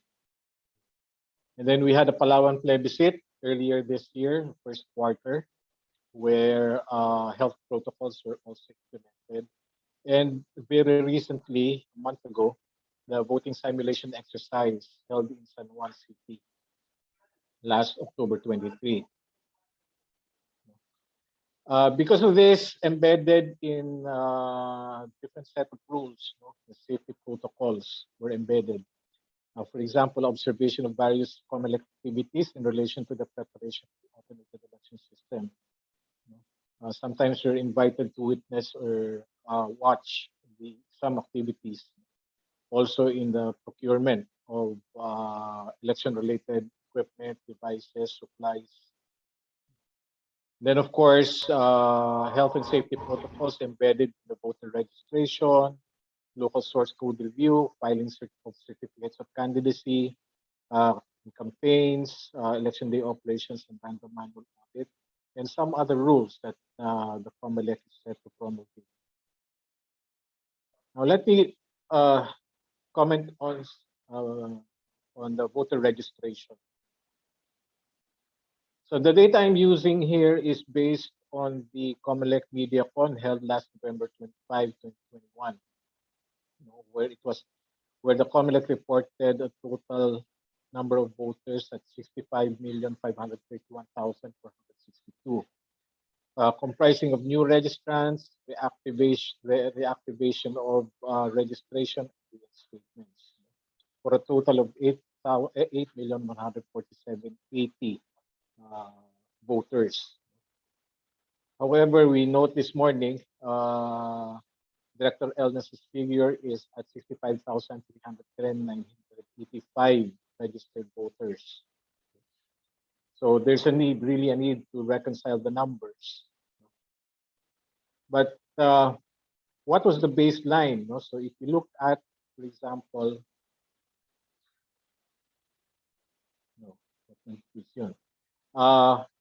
if we go back to 2019, Comelec figures show there were 61,843,771 voters in 2019, the 2019 NFP. And then earlier this year, in February, Comelec announced the cleansing of the voters list. So 7 million voter registrations were deactivated. So there's a net, for a baseline figure of 54,843,771. So if we are to add the total additions as reported during the MediaCon of 8 million plus, this will result in a total of 62,990,851 voters, or a difference of 2.5 million. So again, there's a need to reconcile the numbers. But of course, with this difference, there's a budget implication. So there's a difference of 2.5 million. At the rate of 1,000 voters per VCM, actually, the Comelec is planning to have only 800 voters per VCM per cluster precinct. 2.5 million voters will require 2,541 VCMs. At the rate of 100,000 pesos per VCM, that's 254 million. So again, we have to double check on the numbers and be careful with the numbers. Looking at the registered voters vis-a-vis the Philippine population. As of 2020, the PSA reports 109,947,900 Filipinos. And from there, we extract the number of qualified voters in terms of age, 18 years old and above, is at 70.5 million. If we use the reported number of registered voters based on the MediaCon held recently at 65 million, there's a difference of 4.9 million voters. Again, this unregistered but qualified voters did not make the cutoff because of a problem with some problems that I will raise later. Or they live far from the city or municipal centers and have encountered transport and financial challenges in going to the centers, city centers or municipal centers. Or they are simply unaware of their right to vote or simply do not want to participate in the electoral exercise. As to schedules, the period of registration was up to September 30, 2021. Sporadic lockdown announcements caused registration to be suspended in many areas. But of course, the voter registration was extended to October 30, 2021. Leveraging on the technology, registration forms were made available on Comelec's website, ready for download, to be printed and filled out but not signed, because personal appearance was still required in compliance with the mandatory biometrics registration law, or RA 10367. The option was for applicants to secure their appointments, but they encountered difficulties due to congestion in the scheduling system. And then, of course, health and safety protocols needed to be observed and complied with. The Comelec also set up registration or satellite registration centers, but mostly in malls. On the right is the sample of schedules of those registration, satellite registration. After the 2019 elections, registration centers were also set up at the barangay levels from August 1 to September 30, 2019, preparing for the barangay elections, which was again postponed to a much later date. The question here is for the 2022 elections, was registration brought closer to the unregistered qualified voters, especially at the barangay level? In terms of voter experience, there were reports that registrants waited in long queues. In some instances, applicants started to line up at around 12 midnight, some as early as 9 p.m. So this raises an issue on the appointment system or the lack of information or guidance to registrants or applicants. In one instance, an applicant downloaded this form, filled it up using his computer, but then when presented to the EO, it was rejected. He was advised to fill up the form by hand. So again, it's an issue of rules, clear rules. Many were denied registration because Comelec offices can serve only a maximum number of applicants per day, which raises an issue on lack of resources. Resources like computers, biometric capture devices, including cameras. And again, registrants experience difficulty in booking schedules. Was it a question of servers? Maybe the use of the cloud would have helped to solve the resource issues. In terms of voter education, a number of groups, CSOs, including media, run their own voter education programs. But this should go beyond just how to vote, how voters make informed decisions. So NAMFREL had developed the Vote for Us website, and here's the link, which aims to provide users with the information they need. The NAMFREL team is creating content for the voters, and will continue to create contents as we approach the elections. But some contents, however, are contingent on information requested from Comelec. In terms of political ads and candidacies, we recently witnessed exploitation of regulatory gaps and the challenge of regulating the use of technology. Early political ads, in 2021, there were a lot of ads on TV, radio, print, promoting, politicians promoting their accomplishments and future plans or their platforms. But this demonstrates how expensive it is to run in an election. So on the right is the top spenders. The question is, why are they spending so much and how will they recover the expenses? Voters should really consider this as red flags. Political ads are also filling up social media spaces. My own social media accounts have turned certain differently, certain colors. And Comelec had issued Resolution 1073, which regulates the use of social media for campaign purposes, requiring candidates and political parties or coalitions to register all their social media accounts and blogs, and bans micro-targeting. So there's a deadline for the registration. We'll check this out if the political parties and candidates had complied with the registration requirement. And then, of course, during the filing of certificates of candidacy, there was the use of emergency alert SMS, which is reserved for use only for emergency purposes, especially by the NDRRMC, or the National Disaster Risk Reduction Management Council. And of course, the use of text blasters. So the challenge here is, how do you regulate the use of text blasters and SMS, and of course, other technologies? In terms of substitution, we also saw that recently. Comelec, of course, anticipated the unprecedented substitutions. But this substitution displayed the power of powerful maneuvers in settling their candidates, getting their candidates in.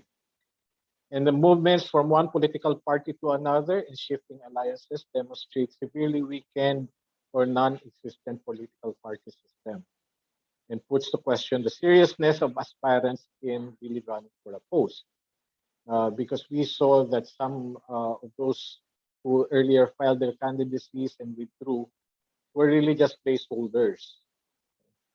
So this may be a subject for electoral reform. In terms of the automated election system preparation, Director Elnas gave us a taste earlier of the preparations, including preparations on the automated election system. But we know that the automation of elections is a national scale IT project. And this is the fifth one. The 2022 national elections is the fifth electoral exercise that will be held using an automated election system at the national scale. And IT projects require management skills, especially in the areas of project management, change management, disasters, and business continuity management. And of course, technical skills such as systems analysis and design, programming, database management, network administration, and others. The first four automated election exercises provided various important lessons, which led to changes in the software and system. So issues in previous implementation of the AES, especially in 2016 and in 2019, these were the major issues. And Comelec management put to question the Comelec management and technical response to the problems that arose, especially during the live operations of the AES. Okay. So the question is, what are the adjustments made to the contingency plans for 2022? I am a business continuity practitioner, and usually we have drills when we come up with contingency plans. Will this be done by the Comelec? So I hope the Comelec also does a drill for the 2022 elections to address problems that may arise during live operations of the AES. And because of this, of course, the Comelec organization continues to learn new skills in the process, like social media skills, not just as a user, but as a regulator of what candidates and political parties can do. And then, of course, information technology skills to better manage and operate the AES. Okay. For this local source code review, once again, the Philippine Computer Society reiterated its call for the removal of the non-disclosure agreement in order for interested parties or groups to participate in the local source code review and to make the process transparent. In the ongoing LSCR, the observation area is separate from the review area. Video feed is provided, but audio is not provided, so making the process less transparent. In terms of digital signing, as earlier discussed by you, Secretary, and also by Director Ernest earlier, that digital signing, the proper digital signing, not by machines, but by election workers, will be implemented in the AES for the 2022 national and local elections. And as we are presenting here, the registration of election workers, the PNPKI, or the Philippine National Public Key Infrastructure, which is the infrastructure that enables digital signing, the election workers are being registered, and they will have training on how to execute digital signatures. Now, question for the digital signing or digital signatures is, the stakeholders who will be receiving copies of the election returns through the transparency server, will they be able to verify the identity of the signers? And will rules on the authentication of digitally signed election returns be issued by Comelec? We know that the law that authorized the use of an automated election system, RA 8436 as amended by RA 9369, provides that the digitally signed, electronically transmitted election returns, as well as the certificates of canvass, okay, shall be the basis for official proclamation of winning candidates. So, the transmission of these election reports, of course, need proper authentication. So, with the digital signatures, will the rules of authentication of election reports be issued?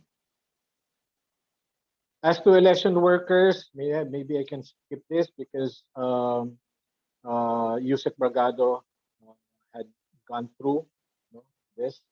But of course, significantly, and again, they will be using digital signatures. This is something new for them. But what if they forget their passwords to digitally sign? What will happen? What backup measures will be in place on election day? In terms of the AES implementation calendar, of course, the pandemic had impacted the execution and completion of scheduled activities, resulting in delays due to sporadic changes in quarantine status, especially in the NCR. But of course, we see the agility of Comelec in adjusting, and they're still pushing to complete these scheduled activities. So I'd say this is my last slide. Thank you very much for listening. Thank you, Sir Lito. So far, we have listened to our panelists sharing perspectives representing key components of the electoral system. Now let's go to our panel of reactors. May I call on the Dean of the Ateneo School of Government, Dr. Ron Mendoza. Thank you very much, Salma, and thank you very much to our colleagues from NAMFREL for the kind invitation to join you today, and to our colleagues in Comelec for their for facing the Herculean efforts to prepare us for the very important elections in May 2022. Rather than share comments, I would just like to raise a few questions in addition to those already raised by our colleagues in the chat box, and I hope I just add a few more items there that are hopefully also important for clarification. My first question is it possible for Comelec to move the mock elections for first week of January to ensure stronger participation from election stakeholders? My second question is, based on Comelec's time and motion study, how long will the voting hours be if we have a maximum of 10 voters at any given time inside the polling place? The idea here is, do we have enough hours on that voting day for this very strict rule? The third question is, aside from the health protocols being put in place, what is the plan of the Comelec to improve the management of crowds in the vicinity of the voting centers? So not necessarily just the holding areas, but as we have experienced before, typically outside voting centers, there are congregations of small groups of people. And we wonder whether there will be rules to govern those types of behaviors by our, the different people. Number 4, what is the contingency plan, if any, should there be an actual surge of COVID cases or the emergence of a new, more infectious variant such as Omicron, which is now getting media attention, not just here in the Philippines, but also in Europe and other places in the world? Can we still hold elections if the government declares a lockdown? In short, do we have backup protocols, and how will Comelec make a decision on this front? Number 5, is Comelec contemplating forming its own health advisory group to help ensure its independence in assessing the situation for the campaign period and during the election day itself? And we consider, of course, the constitutionally mandated duty of Comelec to maintain its very strong independence in terms of preparing for and holding the elections. And given how important vaccination is to the confidence and safety of voters, is Comelec also taking steps to monitor and ensure the timely and equitable access to vaccination across Philippine regions, and particularly those regions with still very low vaccination rates? So we understand that this is not necessarily Comelec's direct mandate, but perhaps a greater transparency on these allocations, because of their important links to voter confidence, may actually be an important role for Comelec. So we're interested in Comelec's thinking in this matter. Number 6, what steps can we take to make sure that the social protection and ayuda are not politicized in the run-up to the elections and on election day itself? And finally, and I speak for our group Participate, which is a pro-democracy coalition of over 2,500 organizations who are very much willing to help Comelec in its Herculean task. What can pro-democracy stakeholders do to support Comelec in its preparations for the elections? And we help support a higher budget for Comelec. As you know, we were one of the advocates to try and ensure enough resources for the COVID proofing of the 2022 elections. How can we further support in the allocation and expenditure of these resources so that we get the full effect to protect our voters and ensure a fair and safe elections for May 2022? I leave it there, and I very much thank our colleagues from Comelec for the very detailed presentation that they gave earlier, and we look forward to the engagement in the weeks going forward. Thank you. Thank you, Dean Mendoza. Let's call on the next reactor, Mr. Guillermo Bill Luz, the chairman of Livable Cities Challenge. Mr. Luz? Thank you. Thank you very much. I want to thank NAMPREL for inviting me to join this forum, and I want to thank the Comelec, the ICT, and DepEd for the and Lito Avria for the detailed presentations. It is a daunting task in a normal year and a much tougher task in a pandemic situation. So I share a lot of the same questions and concerns that that Ron made. So I'll just kind of add to that and risk repeating a few. One is, of course, I'm hoping that all the teachers are not only fully vaxxed, but given the boosters well before the elections. Those who were given vaccinations early this year should be eligible by December or at the latest, maybe January, February, to receive the booster. So I would recommend that the teachers, the Board of Election Inspectors, all the election workers actually get their boosters because they are frontline workers. I'm wondering whether there's been more thought given to the voting hours. I know it was mentioned by director that it's 6 a.m. to 7 p.m. But with social distancing and some restricted movement, would it be possible to extend the voting hours?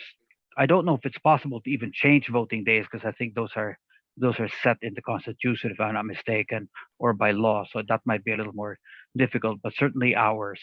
I think operationally, I'm wondering whether Comelec has considered creating. It's hard with the precincts setup, but lines which are divided between fully vaccinated and partially or unvaccinated people, no? Because the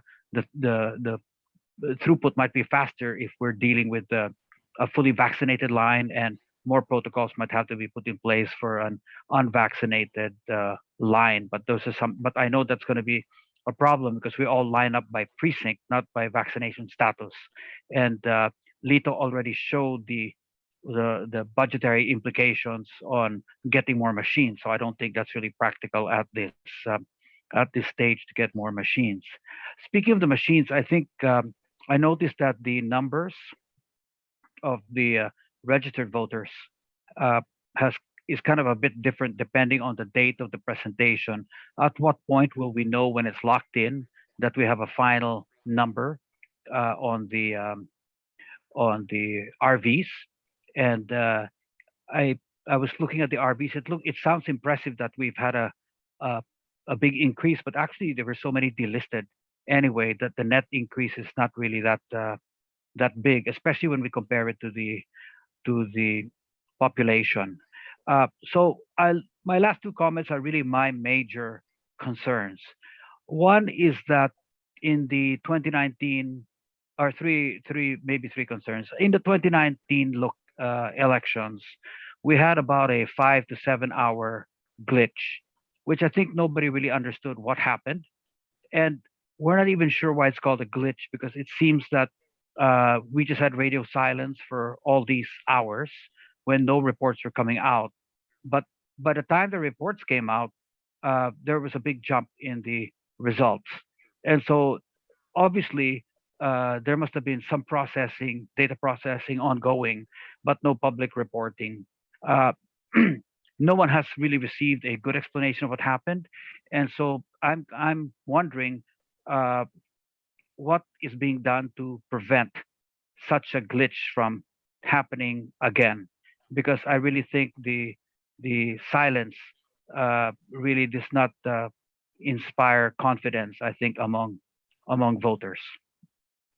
The other item I'd like to really support is this idea of more transparency at the precinct level, where in the old days, at least we got to witness the appreciation of the ballot and the counting at the precinct level. So we knew what the counts were at the precinct level before they were transmitted. So I think I'm wondering whether we can have some form of a hybrid where there's some more transparency introduced at the precinct level before the automatic or digital transmission up to the boards of canvassers and the final tally. And I fully support the idea of NAMFREL to place QR codes on the election returns so that we can just take a picture as a citizen, as a voter. We can take a picture of those QR codes and find out what happened in our precinct. But more importantly, we can combine all the and do a summation of all the different QR codes photographed by people and come up with a quick count. And that'll be at least something that can be publicly reported should another glitch happen. Because I don't think this election is so important. I don't think we can afford even an hour to 2 hours of radio silence on the numbers when people might be feeling that you're not so comfortable with how things are being processed. So I like the idea of the QR code that we take pictures, we share all the pictures, say with NAMFREL, and then NAMFREL posts the summation of those figures and breaks it down by region, by province, by LGU, by city municipality. We're going to have a great deal more transparency. So let me leave it at that, and I'm sure there are going to be a lot more questions later on. Thank you very much. Thank you, Mr. Luz. The only young person, but I mean young, below 40, in the panel today is Attorney Mildred Ople, representing Youth-Led PH. Ms. Ople, go ahead. Thank you. Thank you to the NAMPREL team for this opportunity to participate as a panel reactor in this significant and timely event to update election stakeholders of the 2022 elections. Before I proceed with my sharing, let me briefly introduce the organization I represent today, Youth-Led or Youth Leadership for Democracy. It's a 5-year program funded by the United States Agency for International Development and implemented by the Asia Foundation. And it aims to increase civic engagement, leading to strengthened political participation among the young people. The program is composed of leadership development, coalition building, and civic education among the young Filipinos aged 15 to 30 years old. And our approach is anchored on positive youth development, creating an enabling and productive environment for the youth. Actually, I shared much of the, I echo actually much of the concern raised by Dean Ron and Sir Bill. But there are two key takeaways from the comprehensive sharing of our esteemed panelists that I would like to share. First, there is power in numbers. This holds especially true in an election wherein the number of votes decides everything. I'm not pertaining to the 65 million registered voters, but what led to such number during the registration period. We take pride on the youth's enthusiasm and overwhelming movement supporting the call for voters registration. This slide on your screen now shows the efforts on voters registration both in the online and offline platform that our Kabilang Casa 2022 Election Coalition contributed to such numbers. As presented by Director Elnas, with the extension of voters registration deadline alone, Comelec registered over 800,000 new registrants. And allow me to share what we have found out, speaking of number, in our National Youth Survey conducted by the Social Weather Station last March 2021, wherein we interviewed 4,900 respondents aged 15 to 30 years old, distributed among the 17 regions and key cities of our country. I would like to focus, there is much to talk about in this slide, but I would like to focus on the leader that our young people wanted to have or wanted to have for the country for the 2022 national and local elections. So they want a servant leader. 22% of the respondents answered that they want a servant leader, a coaching leader, and a delegative leader, or one that consult people, consult stakeholders to decide major policies and programs for our country. And there is also a specific topic that caught our attention in this national youth survey on who influences sorry, who influences the vote of the young people. We thought that social media, since it's very noisy in social media, that it influenced a lot of our young people in terms of their deciding who will they vote for the 2022 national election. However, this survey says that endorsement from family members at 54% actually will influence or say very important when the young people are considering who to vote for. The second one are the comments or insights from political experts at 29%, the endorsement of the president at 24%, and traditional media 19%, the community leaders and elders at 19%. Actually, social media places somewhere here at the fourth. So it doesn't the echo chamber that we are now experiencing among the young people, that we thought that using social media influences the vote of the young people. And as we take a look also at the who influences my stance on political issues among the young people, they also look for their family as a guide on their stance on political issues. And they also look at their family as a guide and on their support for government policies and activities. And when using social media, which plays a very crucial role since this was also taken by Comelec in their recent guidelines on election campaigns, the young people actually, we ask them to rank the activities that they do in social media. And we found out that 74% of them watch entertainment videos, 60% get updates from family and friends, 40% learn something useful, and the 4,900 respondents also answered that they have at least one social media account, and all of the 4,900 respondents have Facebook account. So while the usage of social media is prevalent among the young Filipinos ages 15 to 30, they still go to their family or their family members to discuss and before they decide on who to vote.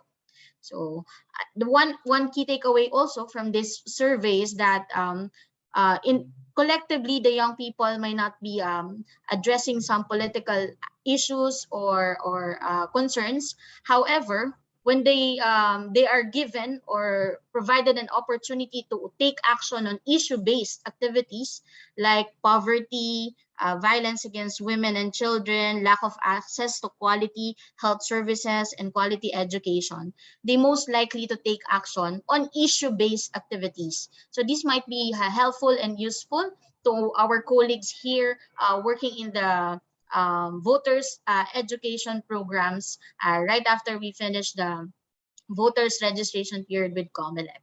So I will be sharing this snapshot also in our youth-led page and our youth-led website for our fellow here in this very important event to take a look at and perhaps influence also their voters registration initiatives.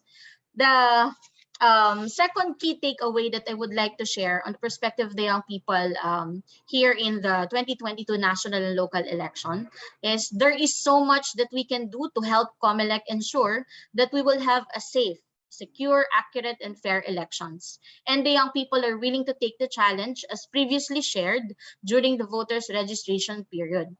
On pre-election, since we participated really significantly in the campaigns for voters registration, we thank the Comelec for providing spaces for the youth orgs of the Kabilang Ka Coalition in conducting satellite registrations and to as many voters as possible, especially the vulnerable sector, where we conducted several special registrations in the IDPs of Lanao del Sur, and somewhere in Barm and part of Cotabato and Maguindanao.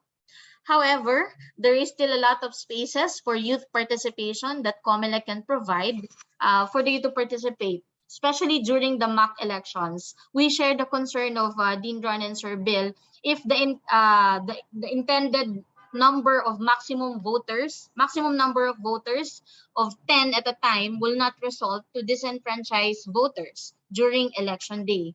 So we'd be gladly participate during the mock elections as provided in the calendar of activities by Director Elnas. And also there are a lot of, in the aspect of the automated election system that is not transparent or yet given the opportunity for the young people to participate in. And in one of the MediaCon, Director James mentioned that there will be a roadshow or caravan to promote transparency of the system and also to promote trust on the system on AES. So the young people will be gladly participate on that.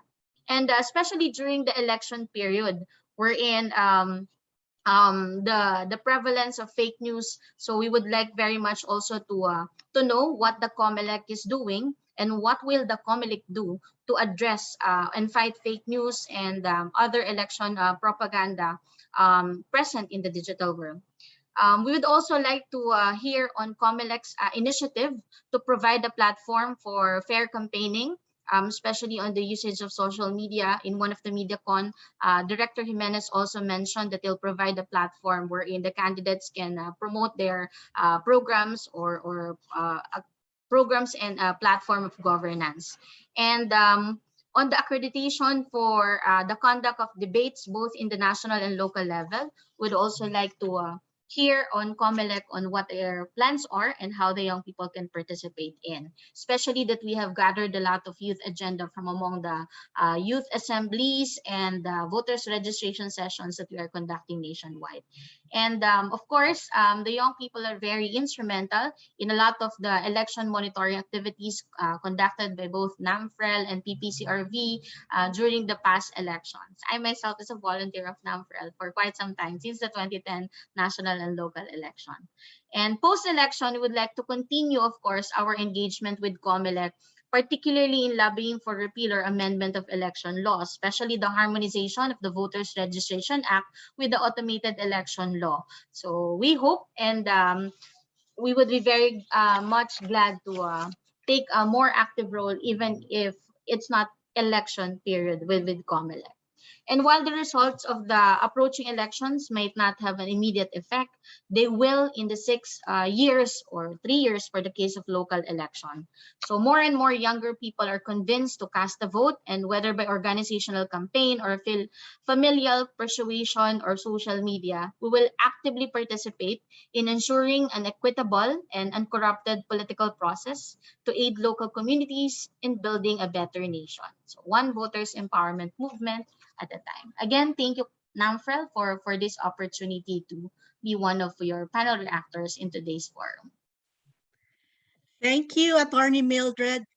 To round off the panel of reactors, may I call on NAMFREL's very own, Mr. Fernando Contreras Jr., to give his perspectives on the conduct of elections and the readiness of Comelec.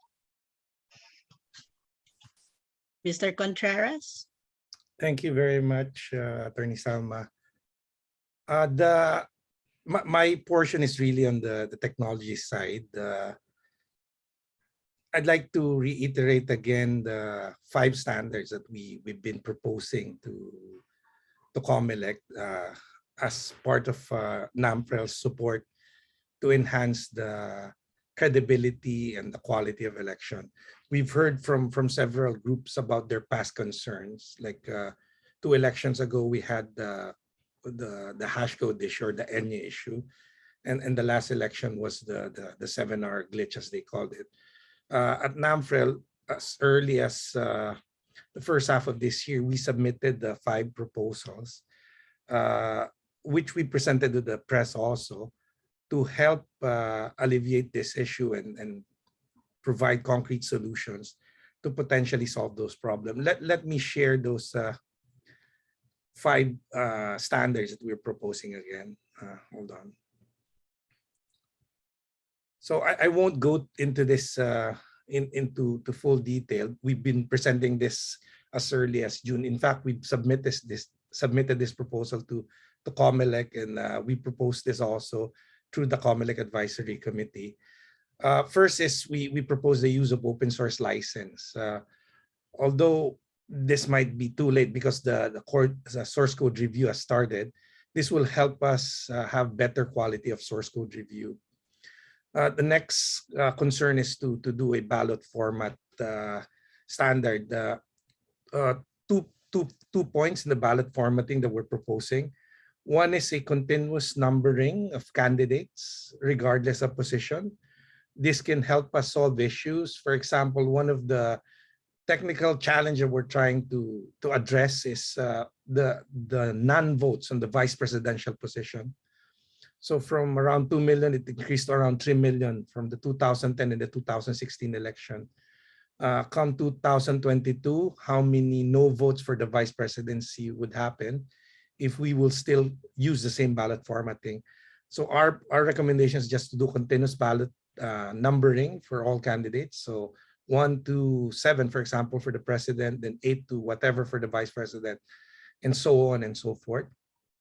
Second aspect of our ballot formatting is that we want to have it randomized rather than alphabetical. It helps in so many ways. First is you cannot do advanced campaigning based on your name. Also, we've been familiar with this as we had the issue, for example, before with the party list system. When we started the party list system, they were alphabetical, then they became creative. They placed a number 1 on their name, so they would be on top of the sorting. If we randomize it and use maybe some form of a raffle or a randomization process for all positions, this will help a lot of things. First, maybe it can help on the name recall issue. So you wouldn't be campaigning specifically on the name. It can help also on the nuisance candidate issue, same surname. There's also no advantage if your first name or last name is letter A, or no disadvantage if your first name or last name is letter Z. So that's the second. The third is the use of digital signature. We commend Comelec and DICT for trying to implement this properly after so long. I mean, the law requires a digital signature on the transmission of the ER. 2010 to 2019, they haven't implemented it. What they implemented was a digital signature provided through the machine.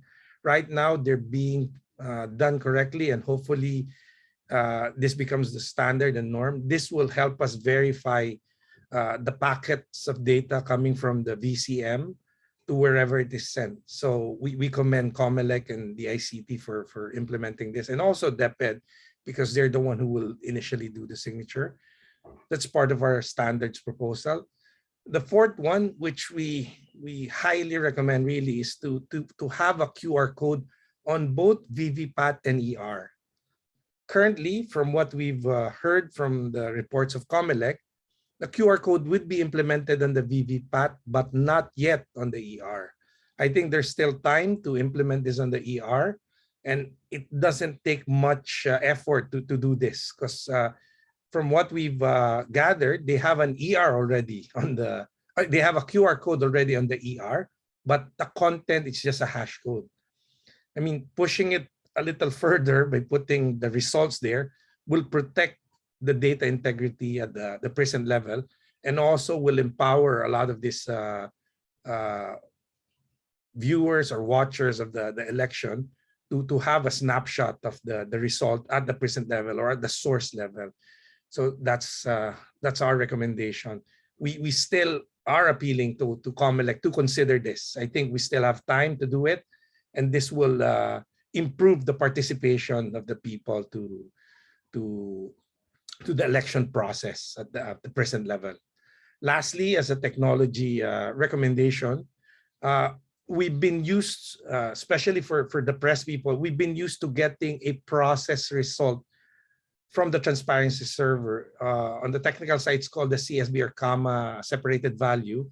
This is actually a process result already.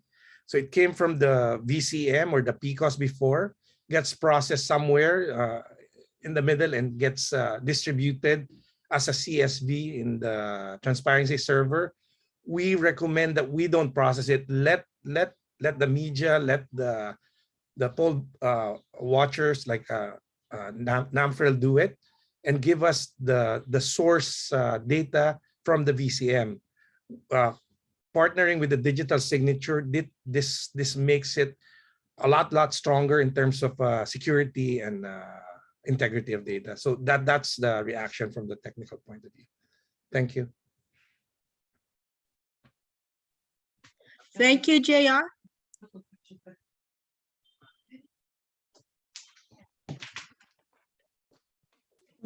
For this forum, we did invite the co-chair of the IATF, Undersecretary Carlo Nograles, or his duly designated representative, but unfortunately, they were not able to respond to our request to participate in the forum. So, to start off the Q&A, let me just recall the questions and issues raised by Dean Mendoza, specifically, aside from health protocols being put in place, what is the plan of the Comelec to improve the management of crowds in the vicinity of the voting centers? And related to this, what is the contingency plan, if any, should there be an actual surge of COVID cases or the emergence of a new mutant or variant during elections? Can we still hold elections despite the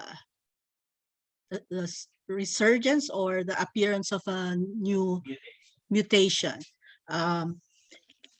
Can I direct the question to Director Elnas and the other members of the panel? Thank you, ma'am. And thank you. Magandang tanong. And it's really a great challenge, a big challenge on the part of the Commission on Elections. Not only sa ngayon, but sana hindi na mangyayari by the time we will conduct the elections. But nonetheless, on the question kung anong gagawin on election day, doon sa measures to prevent the spread of this coronavirus, one is yung may nagtanong kanina, it's yung crowd control, no? Basically, sa labas pa lang, PNP or AFP, as the case may be, will manage the crowd doon sa labas while they are queuing before they enter the voting centers, no? To see to it that minimum health standards and protocols are complied with. Wearing of the face mask, social distancing, no? Doon pa lang sa labas. Of course, pagpasok, andun yung temperature check. And unlike before, yung experience natin, bago buboto, nagkumpul-kumpulan pa, nagchichismisan pa, nagkikwentuhan pa inside the voting center. And this time, we will not allow it to happen. Mayroon tayong mga COVID health safety protocols na naka-assign doon sa voting centers to manage and to check any situation na mayroong nagkukumpul-kumpulan to the effect na hindi pa buboto, andun lang nakatambay lang, hindi pa papasok na. This time, pagpasok, diretso sa voters assistance desk, if hindi nila alam yung presinto at saka cluster precinct nila at saka yung location, pag alam na nila, pupunta na sila. They will be directed to proceed to their respective polling places para doon na buboto sila diretso at pagkatapos ng boto, they will be advised to go and proceed to the exit na doon sa voting center na yan. No? Ini-discourage natin yung, again, yung experience natin na tatambay pa doon to the effect na isa, dalawa hanggang dadami yan, magiging problema na ang crowd control natin within the voting center. So tasking yan ng DESO, DepEd supervisor natin together with the health and safety protocol officer natin. Of course, in coordination with the AFP and PNP. Just in case mayroong magmamatigas, just in case mayroong hindi susunod, no? Sa mga COVID marshals natin na nandun sa loob or COVID health safety protocol natin, they can summon the assistance of the PNP or AFP to address the situation. More so, just in case mangyayari yung hindi susunod sa social distancing and other COVID safety protocols natin inside the polling place, the Electoral Board can summon the assistance of our PNP personnel, no, to address the situation. Doon naman sa basically it's the mandate of the Commission on Elections to conduct the election as scheduled, no? Except may mga exception yan under the Omnibus Election Code, but yung election natin is set this coming May 9, 2022. So as much as possible, because it's the mandate of the Comelec, Comelec will do its best, no, to conduct the elections despite any adversities or despite kung magso-surge ang COVID, just in case, no, God forbid, magso-surge itong virus na ito at the time of the elections. We will be in touch or in coordination with the IATF and of course the DOH for this purpose, just in case mayroong abnormal or mayroong surge na mangyayari isang area, isang city or municipality to address the situation. Then, thank you po. Maraming salamat, Director Elnas. Let me just read one question that was posted on our chat box from Ray Avellana. The work that Comelec has already done is admirable. However, it seems that Comelec could use citizens' participation to ensure that elections in 2022 will be really transparent as required by law. Many parts of the AES are still hidden from the view of the citizenry because there is no citizens group who watch over them. His question is, can we have additional safeguards put in place? For instance, overwatch on the VCMs and the logistics overwatch on the placement of the machines and materials to prevent tampering. Also, maybe a citizens parallel count that emanates from the VVPAT just to countercheck the ERs generated by the VCMs and consolidated at the official Comelec counting centers. Can we hear a response from Director Elnas, please? Yeah, maganda yung layunin, ma'am, no? Transparency will erase any iota or any doubt as far as the process is concerned. Now, as far as the deployment of the VCMs, right after matapos yung pre-lat, matapos yung technical preparations doon sa Santa Rosa, all of this na doon sa presentation, all of this dadalhin sa different hubs or sub-hubs or provincial hubs natin, no? And doon pwedeng bantayan ng citizens arm, pwedeng bantayan ng mga political parties and candidates while nakastore ang mga VCM natin doon sa mga provincial or regional hubs. And along that line, by the time it will be deployed to the different polling places, pwede nilang escortan yan, pwede nilang bantayan from the hubs or provincial or regional hubs, pwede nilang bantayan at the time when all of these VCMs will be deployed to the different polling places for final and testing and sealing. Pwede silang mag-observe during the final testing and sealing. And after that, pwedeng bantayan pa rin nila yung mga VCMs that will be deposited doon sa voting center while waiting for the day of elections to come, no? So hanggang sa voting, pwede silang nandun hanggang sa pag-retrieve ng mga ballot boxes natin. And of course, pag-print ng election returns hanggang pag-transmit, hanggang paghatid ng mga hard copies ng election returns natin to the different city or municipal boards natin. Okay? Doon naman sa deployment of machines. BBPAT based.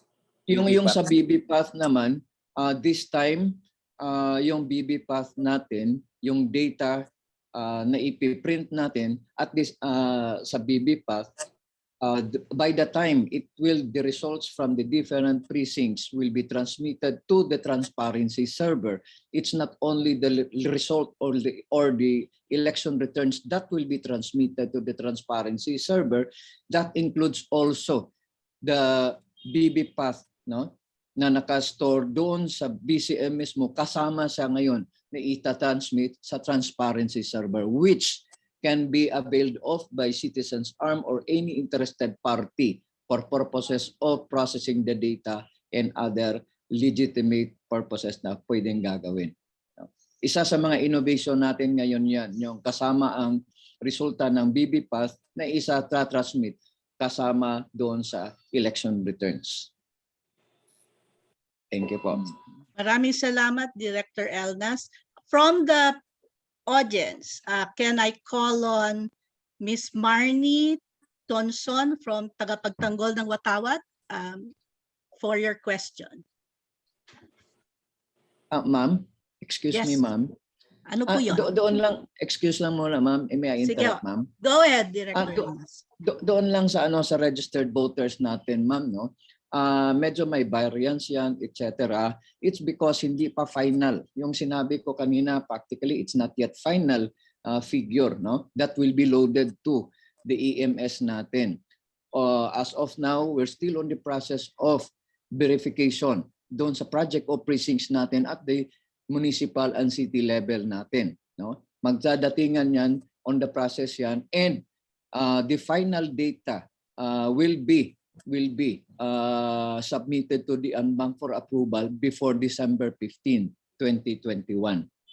So yung data kanina, ma'am, it's the last ERB yan, pero subject pa yan ng modification because one is yung mga na-approve na transfer from other areas, magsisidatingan pa yan, and there will be deletion on the part of the election officers and verification ng project of precincts natin. And hopefully, before December 15, ma-finalize natin yung pre-OP, yun yung final data na ilalabas din natin, approved ng NBank, and iloload yan sa election management system natin sa Santa Rosa.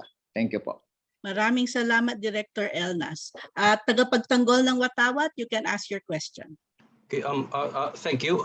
I just have a few questions. The first question is with regard to the DOST training that's going to be given for information technology. I was wondering why is it DOST and not DICT? It's just one small question, but I have other questions. More importantly, with regard to the information that's inside the transmissions, because my understanding is it was explained that the transmissions will be really small. So we in Tagapagtanggol ng Watawat were wondering, why does the Comelec need, I think the amount is 1 billion. They're asking for 1 billion for servers in order to process these really small amounts of information. Because my understanding is the machines are really, the data is really small. And it's going to be sent through the VCM through cell phone technology. Then it's going to be processed on laptops, and the CCS is going to be through laptops also. And when it comes to the Comelec servers, you need something that costs around 1 billion pesos.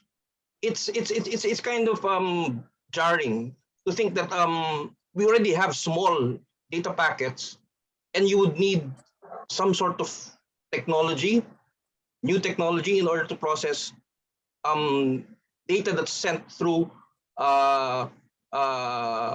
cell phone technology. And lastly, with regard to the QR codes, we fully support the idea of putting QR codes on the election returns. But might I suggest that the QR codes not only contain the election results, but also the time of transmission? Because under the Automated Election Systems Act, what controls is the transmitted results, which is called the electronic returns. Now, the electronic returns should match with what's in the QR code. So might I suggest that you put in the date of transmission, date and time of transmission, to make sure that the QR code matches with the transmission. Thank you. Director Elders, please. Those are the technical issues and concerns, no. Thank you for that, sir, for that recommendations and suggestions, no. And I know that it would help ensure and build confidence on the part of the stakeholders, no, if all those things are in place, no. But yung question na, no, yung question na why that huge amount of budget is required for purposes of conducting or transmitting the election returns. Now, be it remembered that hindi lang 2 or 4 or 10 BCMs ang pinag-usapan natin dito. Probably by the end of by the time we will finalize the project of precincts, we might as well reach 105 or 106,000 BCM, and all of these BCMs kakabitan niya ng transmission device, no. Whether globe, smart, or sun, or worst case scenario kung walang internet connectivity ang area na yan, bigan ang gagamitin, no. We will be using satellite facilities just to make sure that there will be electronic transmission. That's as far as the BCM is concerned or polling precincts is concerned. Pangalawa dyan is yung gagamitin as far as the city or municipal board of canvassers natin. That's more or less 1,600 plus. No, 1,600 plus cities and municipal board of canvassers.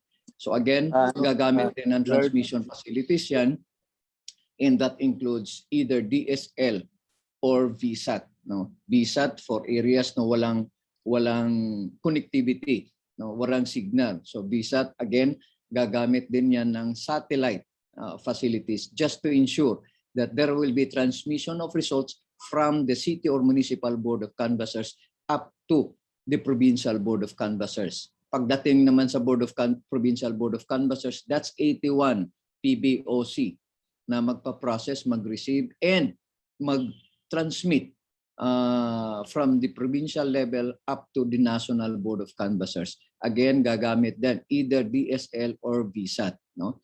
So that's one. Pangalawa is yung mga gagamitin o ginagamit doon sa 3 servers natin, no. Mayroong mga load balancers yan, mayroong servers, mayroong switches and other technical facilities na kinakailangan, no. So I think yun yung nagpapalaki doon sa budgetary requirements for purposes of transmitting the results. Thank you po. Maraming salamat, Director Elnas. A question from Rappler. Comelec guidelines on in-person campaigning say a permit issued by the LGUs is one of the documents needed by the candidates when submitting an application to Comelec campaign committees on the conduct of motorcades and rallies. Comelec spokesperson Jimenez has said LGUs can only deny permits if a prior permit for the same time and location has already been approved. But what will happen if the LGUs nonetheless deny a permit request by the incumbents' rivals? What remedy can challengers of the incumbents seek? Mr. No, magandang tanong and usual yan, no. Actually sa Omnibus Election Code, it requires yung ordinary issuance of permit by the local government unit, no. So ang lang dyan is the only reason for the LGU to deny the permit to hold rally is that yung petsa na at saka lugar kung saan sila gustong mag-rally is mayroong naibigay na permit. Same time, same day, same venue.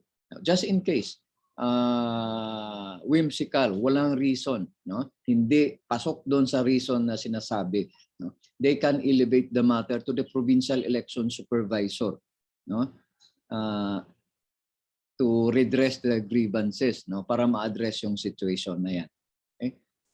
Iakyat lang yung ano, para if in case whimsical or hindi pasok doon sa reason na ano, still Comelec na ang ano, magsasabi na bibigyan na ng permit. Thank you po. Maraming salamat, Director Elnas. I'd like to go back to the issues raised by Bill Luz, specifically on the 5-hour glitch that happened last elections. He posited the question, what are the safeguards instituted by Comelec to prevent a similar glitch from happening in 2022? Director Elnas? Thank you po, ma'am. No? Basically, we don't want, no, at the time when nangyari yung ano, situation na yan, we don't want to repeat the experience natin doon sa 2016 na discover yung ENYE at the instance of those in charge doon sa transmission, doon sa transparency server, made some corrections. So at the time, no, 2019, nung nangyari yung, actually there were transmissions were done from the precinct level to transparency server. No. The only problem is that the transparency server did not push the results to the different workstations ng media, workstations ng political parties and citizens arm. Doon hindi nag-push yung results. But at the time, nakita ng media yun na ongoing yung transmission, ongoing yung pag-receive ng transparency server ng mga results from the different precincts or polling places. Bakit umabot tayo ng 7 hours? Again, sinasabi ko na we don't want to venture, no, correcting or making some technical adjustments on the system without the approval of the NBank. So ako yung head doon, minabuti ko na to ask authority and permission, because it's not pure and simple na patayin mo gaya ng cellphone na naghang, patayin mo lang, i-open mo, i-on mo ulit, gagana lang, no? So sinubukan yon, in-off, in-on, but still hindi pa rin nag-push yung results to the workstation. So with that, I decided to communicate the matter to the NBank for proper authority and approval for the technical personnel of Comelec and Smartmatic na ayusin yung technical problem doon mismo sa system. So yun yung isa sa that made it 7 hour. Actually it's the yung process kasi gabi yun, I think it's mga 7 o'clock nung nag-search yung result. So nabulunan yung pag-push ng results to the different workstation. So we have, the NBank has to consult with each other through the chairman until such time na naipalabas yung authority ng technical and transmission group to do some technical corrections to remedy the problem. Thank you po. Thank you, Director Elnas. Yes, Mr. Bill Luz, I think may follow-up siya. Yeah, I do. Thank you, Attorney Sama. Thank you, Director. That's precisely my concern. We have the so-called transparency server, but if it is not forwarding the information to the workstations for the media and the others, then there's no transparency at all. So I think just to kind of work around that, one solution which I really support is this matter of having the QRs on the election return, because in case something happens upstream, we could go back and look at that QR code. We pick up all the information. There's already a record, including the timestamp. And if the QR codes were summarized by an independent group, you could actually have a citizens parallel count that will be running based on the counting machines at the ground level, so that at least we will prevent another mishap like we did in 2019, when clearly the servers were still processing. It was just not giving out the data publicly.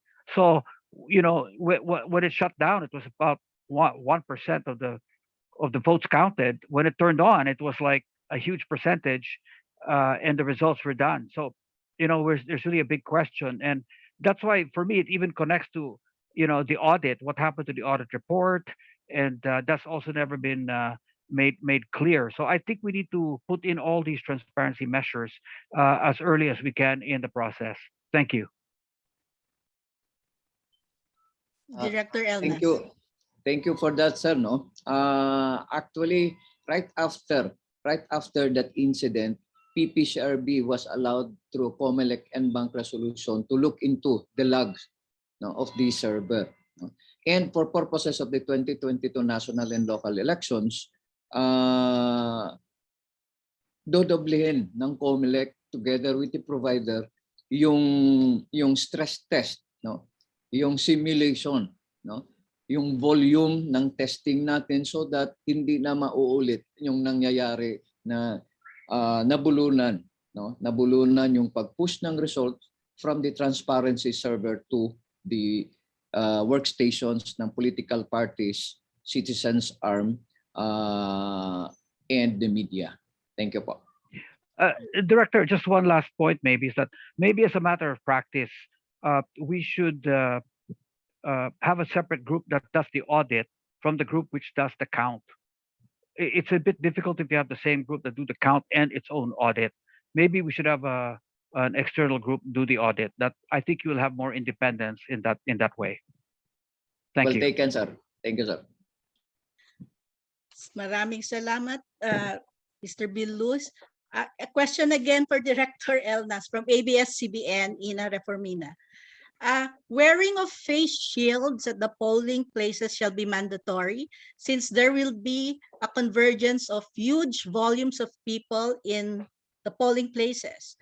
So what will be the impact on the voting process or protocols, if any, of a stricter or the strictest alert level classification that would be in effect in a particular area on election day?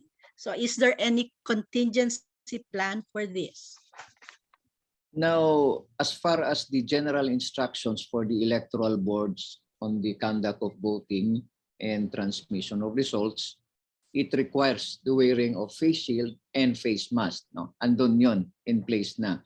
Now, as far as the contingency plan is concerned, Comelec is now on the process of drafting and finalizing this contingency plan from deployment up to the final testing and sealing, verification of the ballots hanggang sa pag-transmit ng results, conduct of elections at the polling places at the voting centers. No? Pina-finalize ngayon yan. We're gathering some inputs from other stakeholders on that, and hopefully all of these things, including this situation, yung COVID proofing natin, just in case magsa-surge yung COVID in an area, will be in place to the effect that we can still conduct or we will be conducting elections despite the situation po as mandate ng Comelec. Thank you po. Maraming salamat, Director Elnas. From CNN Philippines, ito ho, for all the panelists, how many voters is Comelec hoping to invite for the mock elections in December? And what will you do to encourage a high turnout given that last month's simulation had very few participants? Thank you, CNN Philippines. Now, for purposes of, by the way, ma'am, no, may question kanina, isama ko na rin, bakit hindi ba pwedeng i-reset natin yung schedule ng mock elections? Kay Dean Mendoza yun. Yeah, from December to January. No? One is yung budgetary requirements natin. No? Yung mock elections, nakasama yon sa budget natin sa National Expenditure Program ng Comelec 2021. So sa 2022, hindi na siya nakasama ang mock elections. No? So that's why mahirap nating iusog yan. It's because walang pondo na gagamitin to conduct the mock elections. And tandaan natin, yung mock elections as appeared doon sa screen natin kanina, it's not only within NCR na gaganapin yung mock elections. Mayroon tayong areas in Luzon, mayroon tayong areas in Visayas and Mindanao. And of course, pag magkakandak tayo ng mock elections, andun yung deployment ng BCM, funds and supplies, plus mga tao. So, medyo hingin namin yung pag-unawa sa inyo na we will be conducting these mock elections within the year 2021. Okay. Now, ano pa to? Yung sa mock elections, there will be 100 voters, actual registered voters that will participate in the mock elections. And these mock elections will be conducted right at the voting centers kung saan dinesignate ng Comelec. And of course, it will be conducted by actual public school teachers na using the entire process from voting, consolidation, printing of ERs hanggang pag-transmit from precinct, municipal, city, and provincial hanggang sa national level po. Except yung area natin sa Pasay, full yung number of registered voters na mag-participate doon, sinesimulate natin. No? Maximum kung ilan yung number of registered voters in a clustered precincts, yun ang magpa-participate. And the maximum number is 800.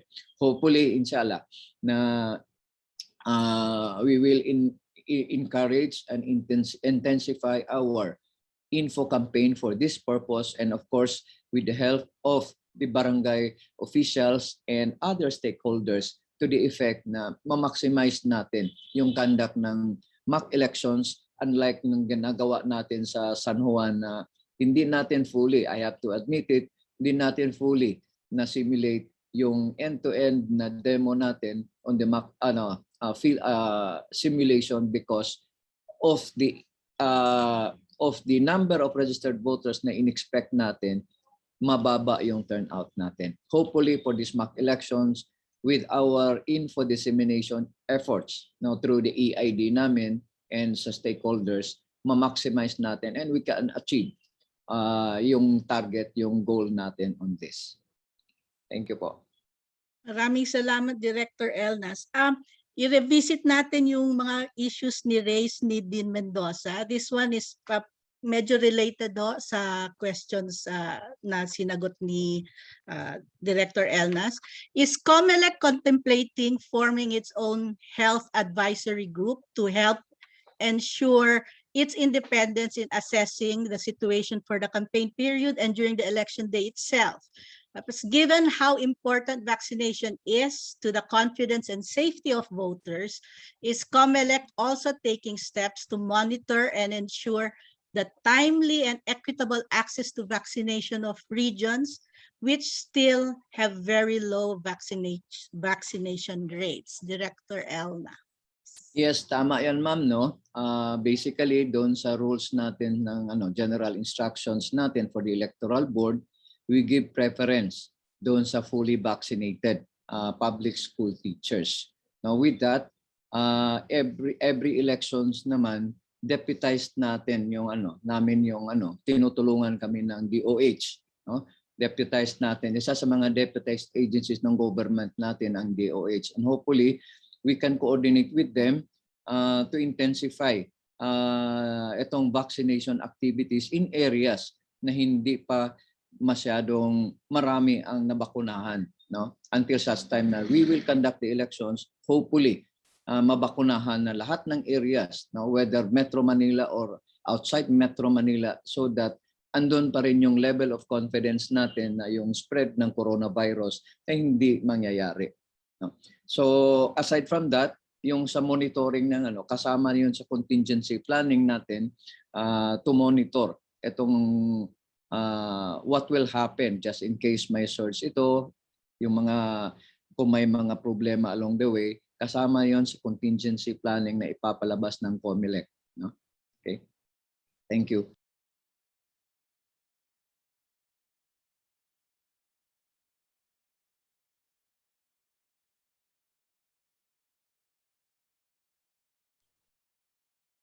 Ma'am, Ma'am Salma, nakamute ka po, ma'am. Sorry. Ito ho, question galing kay Mario Rivera. In the interest of transparency at the precinct level, may mga proposals to count the VVPAT, which can serve as an immediate check to the ERs reported by the VCMs. To save time, the VVPAT counting may focus only on 2 national positions, for instance, president and vice president. Is Comelec amenable to this proposal? Aside from Director Elnas, can we get the other panelists to respond?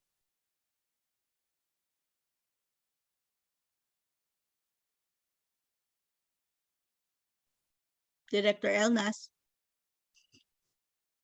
So wala.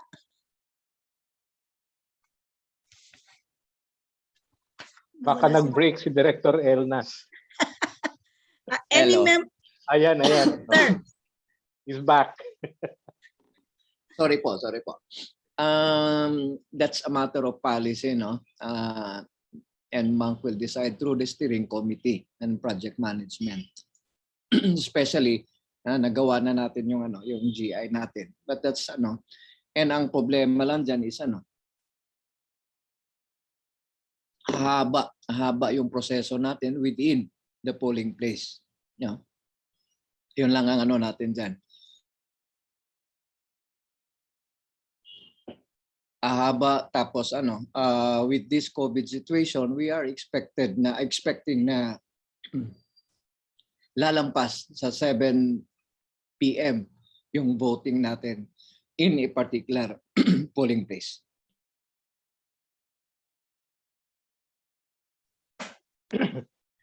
Director Bragado, ano sa palagay ninyo, yung sa proposal na to, nasa precinct level, yung VVPAT counting ang gagawin para ma-check yung tabulation ng ERs? Kasi apektado din ang mga BIs dito. Yes po. Actually, I support Comelec po. It's a policy issue. Pero kung kami nga po sa DepEd ang tatalungin, as much as possible, we would like our teachers to really not be exposed to such difficulty, especially nga po challenging yung 2022 elections natin. Actually, we propose nga po to Comelec, sabihin ko na rin na yung teachers po natin sana, instead of the usual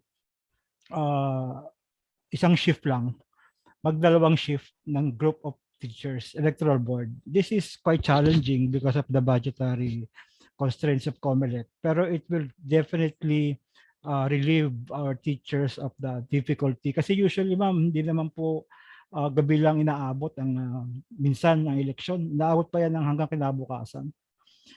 Depende sa lugar at sa init ng election sa isang lugar, no? So ang proposal po namin, kung hindi naman po 6 a.m. nag-start talaga yan, as early as 4 a.m. napupunta na yung mga teachers natin sa kanilang mga treasurer to get the paraphernalia. So if you will compute po the 8 hours, talagang lampas-lampas po ng 8 hours ang trabaho nila. So ang suggestion po namin yung proposal, if hindi man magawa these elections in 2022, sa coming elections, magkaroon na po ng two shifts yung ating mga electoral board. One for the actual conduct of the elections and the other dun sa transmission and consolidation. Para naman po hindi sila ganun kahirap. Yun na po ma-share ko. Pero on the question, it's really on Comelec to really decide on that matter. And we just have to accept whatever policy regulations po na talagang maipasa ng Comelec. Ukol dyan. Thank you very much po. Maraming salamat. How time flies when we're having fun. Sadly, ganito na lang. For the questions which were posted, we will forward it to the Comelec and the other panelists, and we will post the responses on the website ng NAMFREL. To close the forum, may I call on the Executive Director of NAMFREL, Eric Albia. Eric. Yes. Good afternoon, everyone. Well, that was a very comprehensive a detailed sharing of information and also sharing of concerns, no? In the past 3 hours that we've run this forum. A lot of information, no, has to be processed and digest, no, and act on, no, as we approach the elections with 6 months left. Let this forum be used also not only as a feedback, but as a point for adjustments, no, to prepare for the elections, no. But one thing is clear, we've seen that at the heart of the preparations for the elections, no, Comelec is clearly doing its best, no, to make sure that there are no stones unturned, no, in the preparation, especially for the automated election system. And on the part of the reactors, it's clear that we cannot help but underscore the need for citizens' participation, no, to improve and to help our election management body. So probably let the battle cry for this preparations for the elections with 6 months left be failure is not an option, no? Because for us, no, a lot is at stake and a lot depends on our preparations. And the success of the elections depends a lot on the preparations, the quality of preparations and execution that we do with the remaining months ahead. So with that, let me thank everyone for participating actively, no, our stakeholders, people from media, people from the business community, from the political parties, our fellow election monitoring organizations and civil society organizations for gracing this forum. I hope this is not the last, but this will be the first of a series of meetings, no, and probably it would spin off consultations to help Comelec also give a broader perspective and give them a better situational awareness on what's happening on the ground as they prepare for the automated elections. Thank you very much, everyone, and have a good day. Thank you, Sir Eric. Thank you sa lahat. Thank you, Dr. Pistong. Very well. Maraming salamat. Ang daming nalaman. Salamat po. Oo. Maraming salamat, Pistong. Maraming salamat, sir. Very comprehensive yung delivery mo, yung information. Thank you, sir. And thank Yung you ano, also sir, to Mark. Thank you rin po. Yung data natin on registration, sir, natin ma-finalize yan by December 15, sir. Okay. Yes. Isang tanong, Director Elnas. How many SK registrants yung na mass transfer from the SK registration to the regular? If I Do you have remember a it figure? right, sir, yes, we have, sir, ang EBAD mayroon. If I remember it right, mga 1.6 million. Yun yung ini-import natin from SK database to the regular database. Okay. So those Pero, who will turn 18 by election yes, day. sir. Yes, sir. Pero dumaan pa rin sa approval ng ERB yan because there might be some other disqualifications. Okay. Posting tapos approval ng ERB. Okay. Yeah, that Thank sounds you, sir. great. Thank you. We know that the numbers are tentative yet. Yeah. Pero yun nga, yung kino-compare ko lang yung yung mga numbers na na-announce at plus yung sa PSA. Thank you, sir. Thank you, sir. Thank you. Thank you then. Thank you. Thank you, Director everyone. Elnas. Director Sir Eric. Elnas. Yeah. Pwede ba kaming mag-set ng meeting sa iyo to explore further yung yung kaninang diniscuss niyo sa yung Citizens Watch on the different aspects and possible na citizens parallel count using BBPAT. We're very interested in that. Sige, tatawag kami sa opisina niyo, Director, ha? Tatawag sa inyo. Wag lang idiretso sa akin, sir. Daan lang kay Executive Director, sir. Executive Director. Or kay Commissioner Casquejo, sir. Casqueo. As head, yeah, as head of the steering committee. Sasabihin ko lang about this yung forum na na-pick up natin yung ideas. Okay lang sa inyo. I-refer ko lang na ganito pa. Commissioner Castillon na lang, sir. Kay Commissioner Castillon na lang. O sige. Yes, sir. Thank you, sir. Maraming salamat, Attorney Okay, Mildred, maraming salamat. Mr. Bill, Director Elnas, Director Bragado. Sa Thank you rin uulit. po. Maraming Safe, salamat po. everyone. Thank you. Po, NAMPREL team. Bye. Thank Ingat you. po lagi. Salamat. Si Sir Bill, ang recruiter ko sa NAMPREL. Good to Sir see you, Bill, Dred. thank you po. Thank you, sir. Reunion It's nice to see pala you to? here. Lito and Eric, lots of work to do. Ire-recruit, ire-recruit namin ulit si Sir Bill. Sige po, sige po. Thank you I po. like June's 5 standards. Very clear. This is what we got to Thank you do. po. Thank you. Thank you. Yeah. Bye. Thanks, guys.